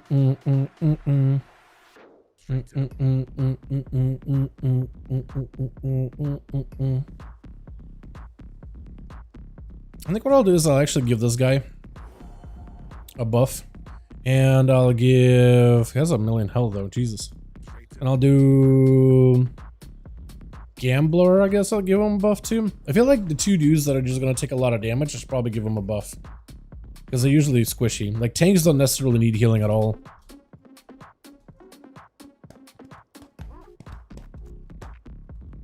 I think what I'll do is if I see nobody picking up the seed, I'll probably grab one anyway. I'm just a little bit worried about P3 with lines. I feel like that can maybe mess us up pretty badly. But if I have my, what is it, group wall for that one, or AM, probably send it then.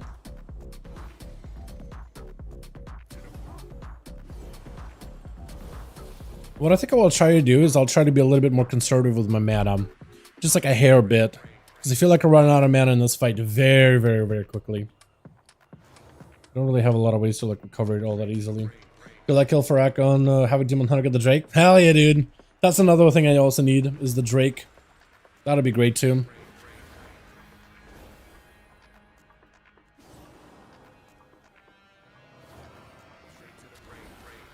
Kinda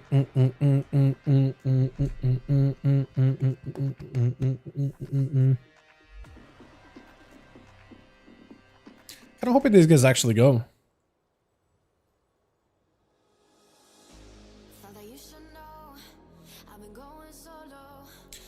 Seed order. Oh yeah.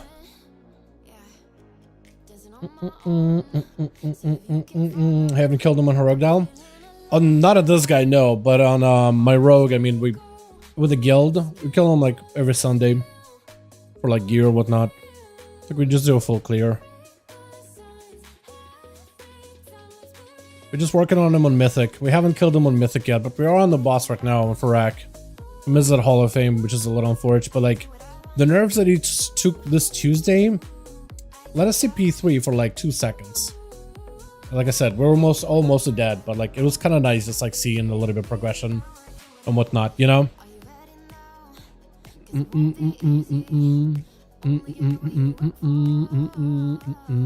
What should I simp here, man? Should I simp the BM Hunter?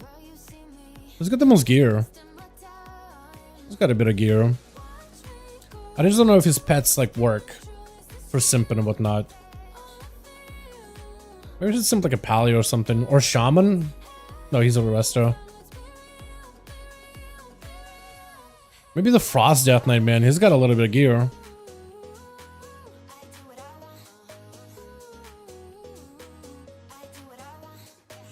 Oh, the Resto Druid? Feral? No, just under the Boomy.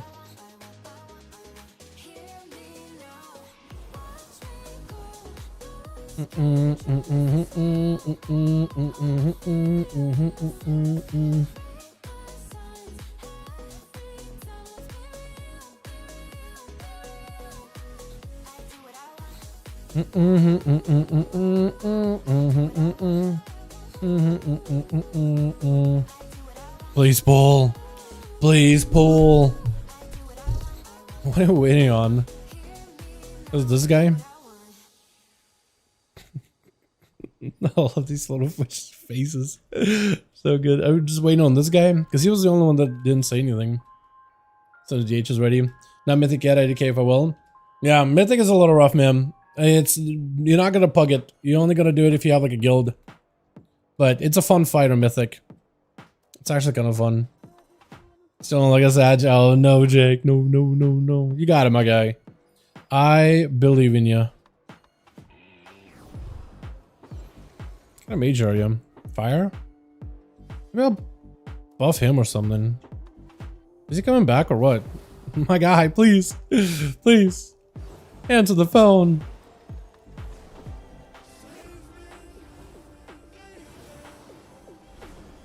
Yeah, the AoE healing is just not that strong. It's like okay, but it's not that strong. I got Augury plus the one hand on my DK then. That's pretty good. Augury is huge actually. Hold on a second. The one hander I'm not quite sure about it though, but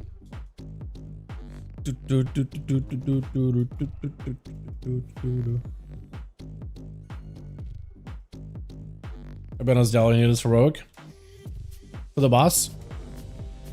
I mean, we still want to get the achievement for Mythic and CE. So we're still gonna do it for gear. Or you can get a Mythic Augury. Like I mean, I don't really need a Mythic Augury, but like getting that on my ults would be kind of nice. Or what else does he drop on Mythic gear wise? I mean, the mount. That's the best in slot gear for me. Reigns over a Neuralust. That's my best in slot. I need it. What I mean, I do need it. 496 Augury? Like, what do you mean? That's really good. There's like leather here too, isn't there? Like 489? I mean, that's not that high, but like, yeah, but like a Neuralust, you can't get that anywhere. That's a biz.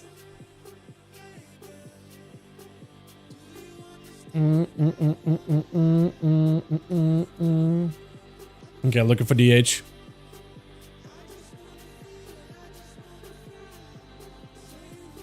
Because I could just AFK the entire time. You know? Yeah, 496 Augury does sound nice. Like a 500 item level Augury. Who wouldn't want one of those things?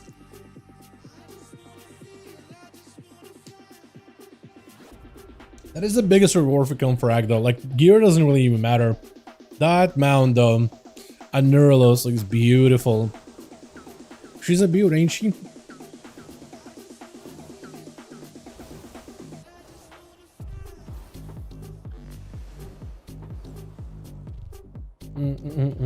Next season 500 Augury. Over 500 I imagine.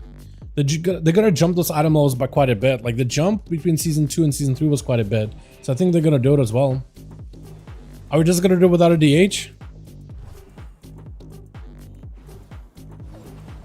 5%? I mean, it's up to the whoever's the lead, I guess. Are we just doing it? Alright, we're just sending it. Who am I buffing, dude? Who am I buffing? You know what? I'm buffing you. You can have it.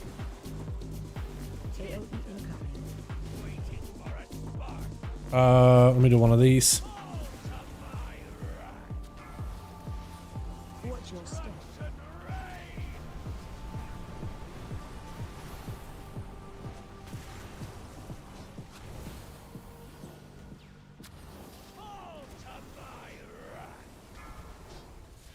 Cool.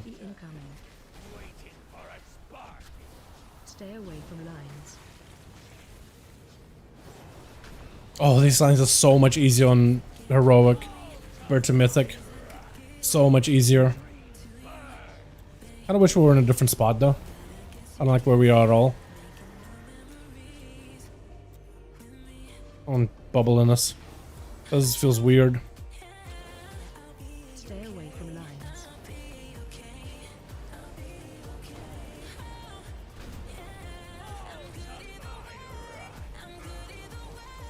Watch your step.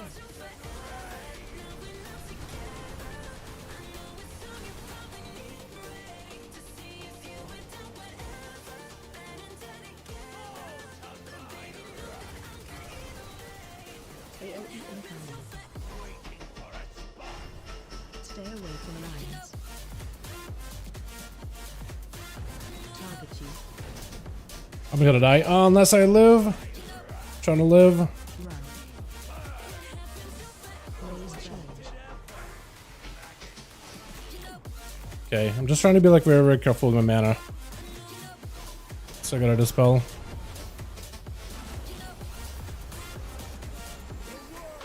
Gotta position myself. Big defensive for us.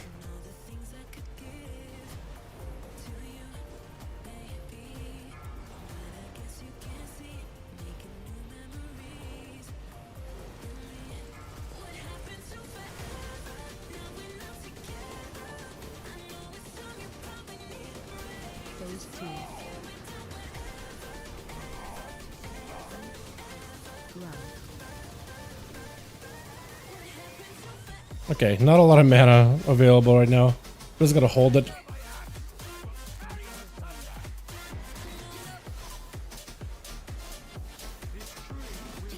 away from lines.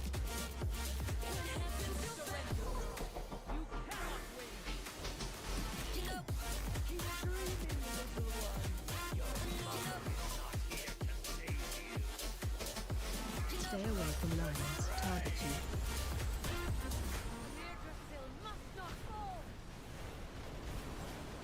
Ads coming.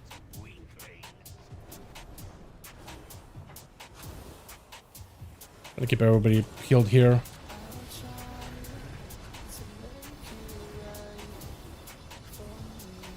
Wreck incoming. Stay away from lines. Stun him. I don't know how I'm buffing you.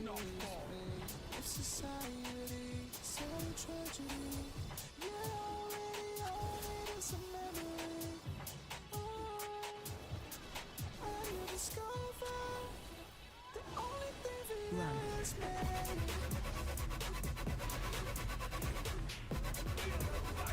Gotta heal everybody a little bit. Those are just focusing on the ad healing though. Stay away from lines. Man, that's kind of okay. Uh-oh. Oh god.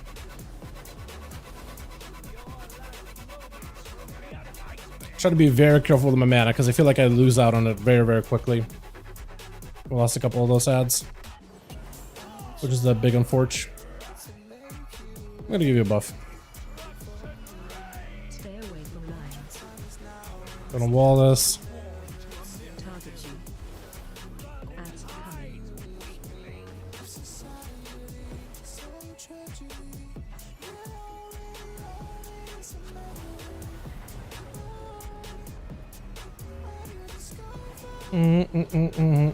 Oh, he's gonna die. Oh yeah. Stay away from Yeah, that guy was not gonna live. you.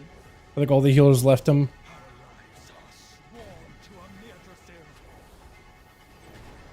This is not feeling great.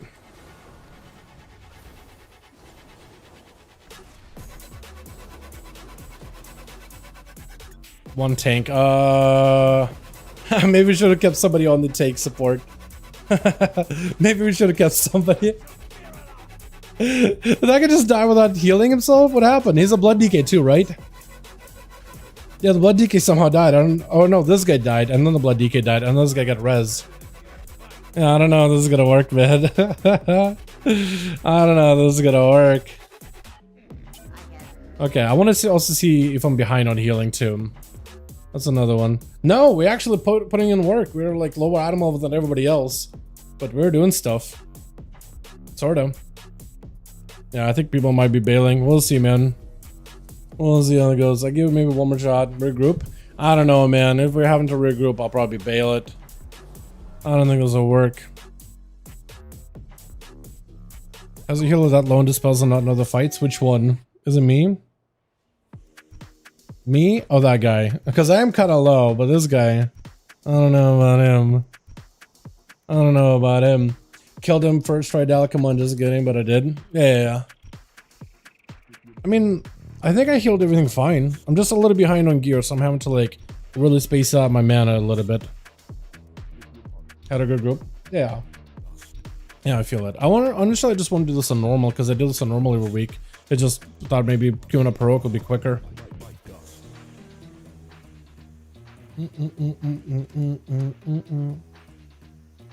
How long until WoW makes two-handed Warglaives for survival? I don't know about Warglaives, man. Give me some axes. I'll be happy with those. You know? Is Rag died? Yeah, he did have a lot of debuffs on him. Maybe we should keep, like, if they want to, what we could do is just keep me on that tank duty, and I could just dispel and stay in the group the entire time for P2. But I'm just kind of doing the Yaz the entire time. Did I find out? Yeah, I think so. I think I did okay. Just didn't want to have to run it back and do it again. Like wipe and whatnot. Heroic's not easy. No, heroic is easy. Just it's only as difficult as the group makes it. Like we do this with guild every Sunday, right? One shot them. There's no issues at all. Like pugging though, it's a whole nother story. Duel with survival and ritual would be nice. Yeah, I think that'd be cool. I think that'd be awesome. Double axes, similar to like what's his face? God, why am I drawing a blank? The ogre guy with the bear Misha. The Machnathal guy. What's his name? Rexar.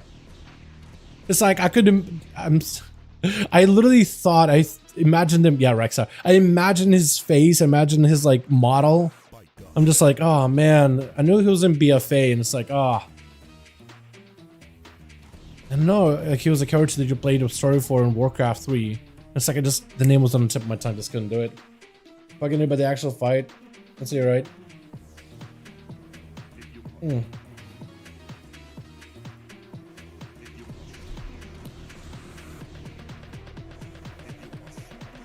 Yeah, I just wanted to do like a quick normal, man. I just couldn't find a group at all who had the best campaign in Warcraft 3. I mean, that I mean, I don't disagree. It's just I forget names easily, but like picturing him was easy.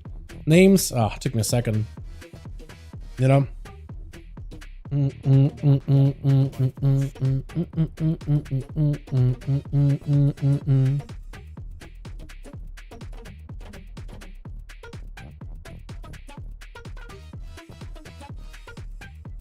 really do have a rating like 30. I'm hoping they'll just kind of get a demon hunter or something and just pull. Honestly, just grab us as like an extra healer. He's grabbing these two. I mean, I guess that could work too, but this guy seems offline, so honestly, just maybe swap him out.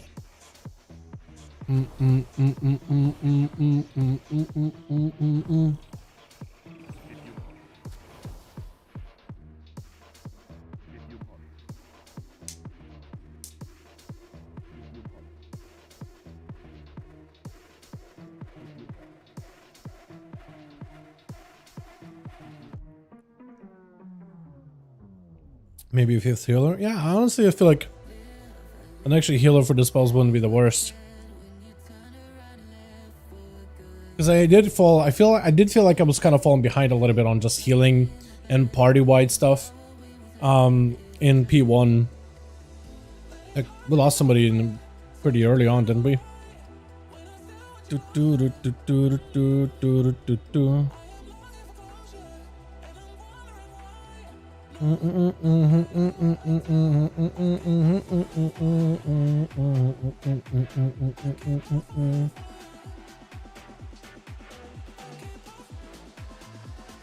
Yeah, this guy. He did the blazes though, so it looked like maybe he was kind of lowish, and then he got hit by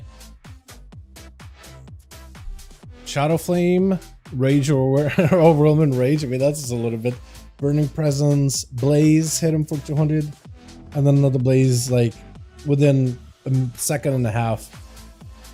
Yeah, I don't really know. Maybe. I'll be honest, I can say guild progressed in Mythic for Hack. That's dope. Hell yeah, dude. You know what? Cat Shop, if he's putting numbers, I'm just gonna buff him, I think. But he's doing most Farag damage. Is it Cut Shop? I'm just gonna buff whoever does. Foxy's actually doing boss damage. I'm just gonna buff Foxy, dude. Who's taking the most damage? Or should I just buff the tanks? Because I feel like they're just both gonna die if they're just not getting dispelled. Damage taken. Or just damage taken in general. I mean, this guy's taking big hits. This guy's taking big hits. This guy's actually taking a bit of damage, but he's not even here. You know what? I'm just gonna beacon 2 tanks. I feel like that'll be fine. And then I just don't have to manage tanks at all whatsoever. Normally as a paladin, like you do beacon tanks, but like nowadays you can not beacon tanks anymore. You can beacon somebody else. Just so like, if somebody's gonna take a lot more damage, then yeah.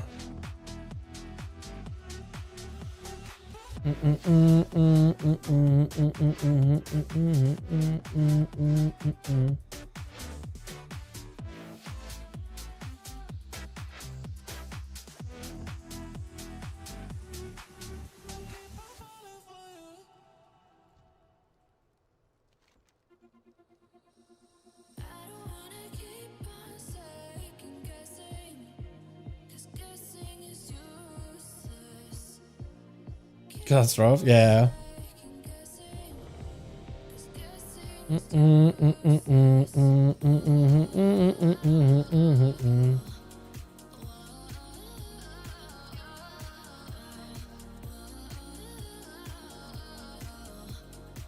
That was fun. I probably wouldn't even get into a pug, even though that would wipe instantly because my DH is a level 475. I mean,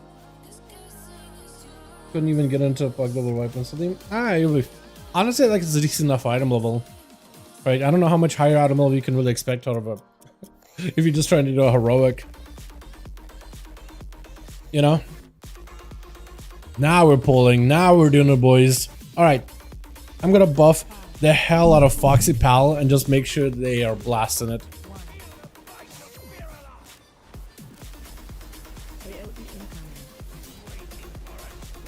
We're gonna start blasting immediately. Do him sack just to make sure he's okay. Spell immediately. Oh god, please. Okay, we got the spells. Got good drops. We're doing it, boys.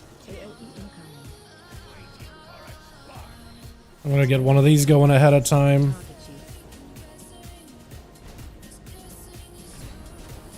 Taking a lot of damage though. I almost want to just pop a defensive, big defensive for us. Uh oh, we're kind of split. I don't like that. Honestly, probably a good idea that I pop defensive there, because that would have been like bad.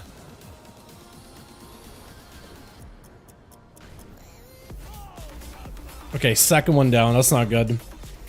Is it us just falling behind on healing? Or is it just like, yeah, it's not it's not gonna work, dude. This is not happening. This is not happening. This is not gonna work. This is not working. What is killing us? It's just lack of healing? Dude, I'm healing out of my ass right now. What is happening? This guy's just not even healing. Would you die early? You died like a minute, but I think that's when we were wiping. Yeah. What is happening? This man is doing less healing than a blood DK. This is cursed. Someone says this is cursed, dude. I kind of agree with him. This is a little cursed. I'm gone. I gotta raid, man. This ain't happening, boy. This is not of this group.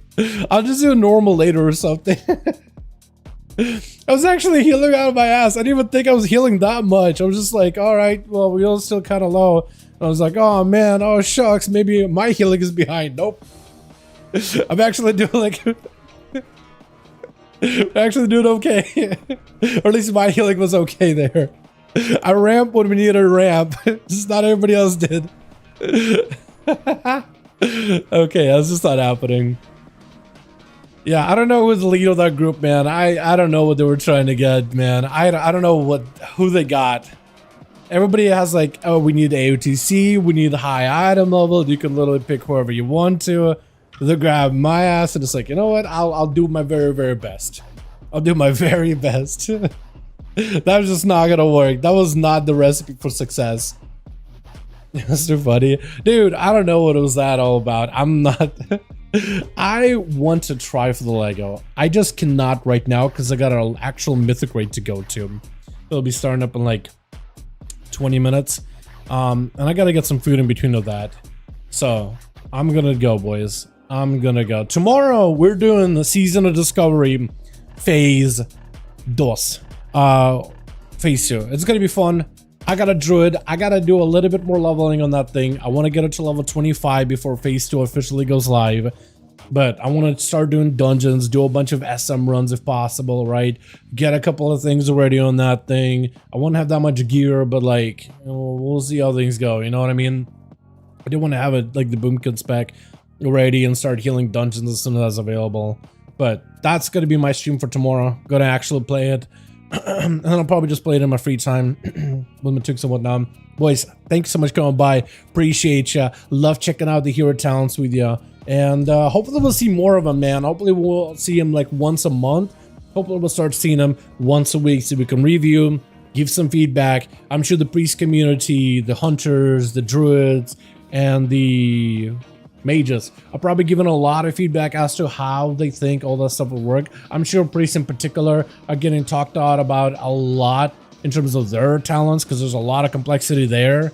But yeah, hopefully we'll see druids. Oh no, not druids. Rogues, warlocks, shamans, and demon hunters next week. And monks. I want to see more of those weekly or even bi-weekly, like twice a week. No, once every 2 weeks instead of once a month. But yeah, thank you all. You guys are wonderful, beautiful. Thanks so much for watching. Hope you guys enjoyed. See you tomorrow for regular. Then Friday we got duels. Saturday we got duels. And then we actually get some sleep on Sunday. I'll catch you guys all next stream. Alrighty, boys. Alrighty. Peace.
dancing in your halo.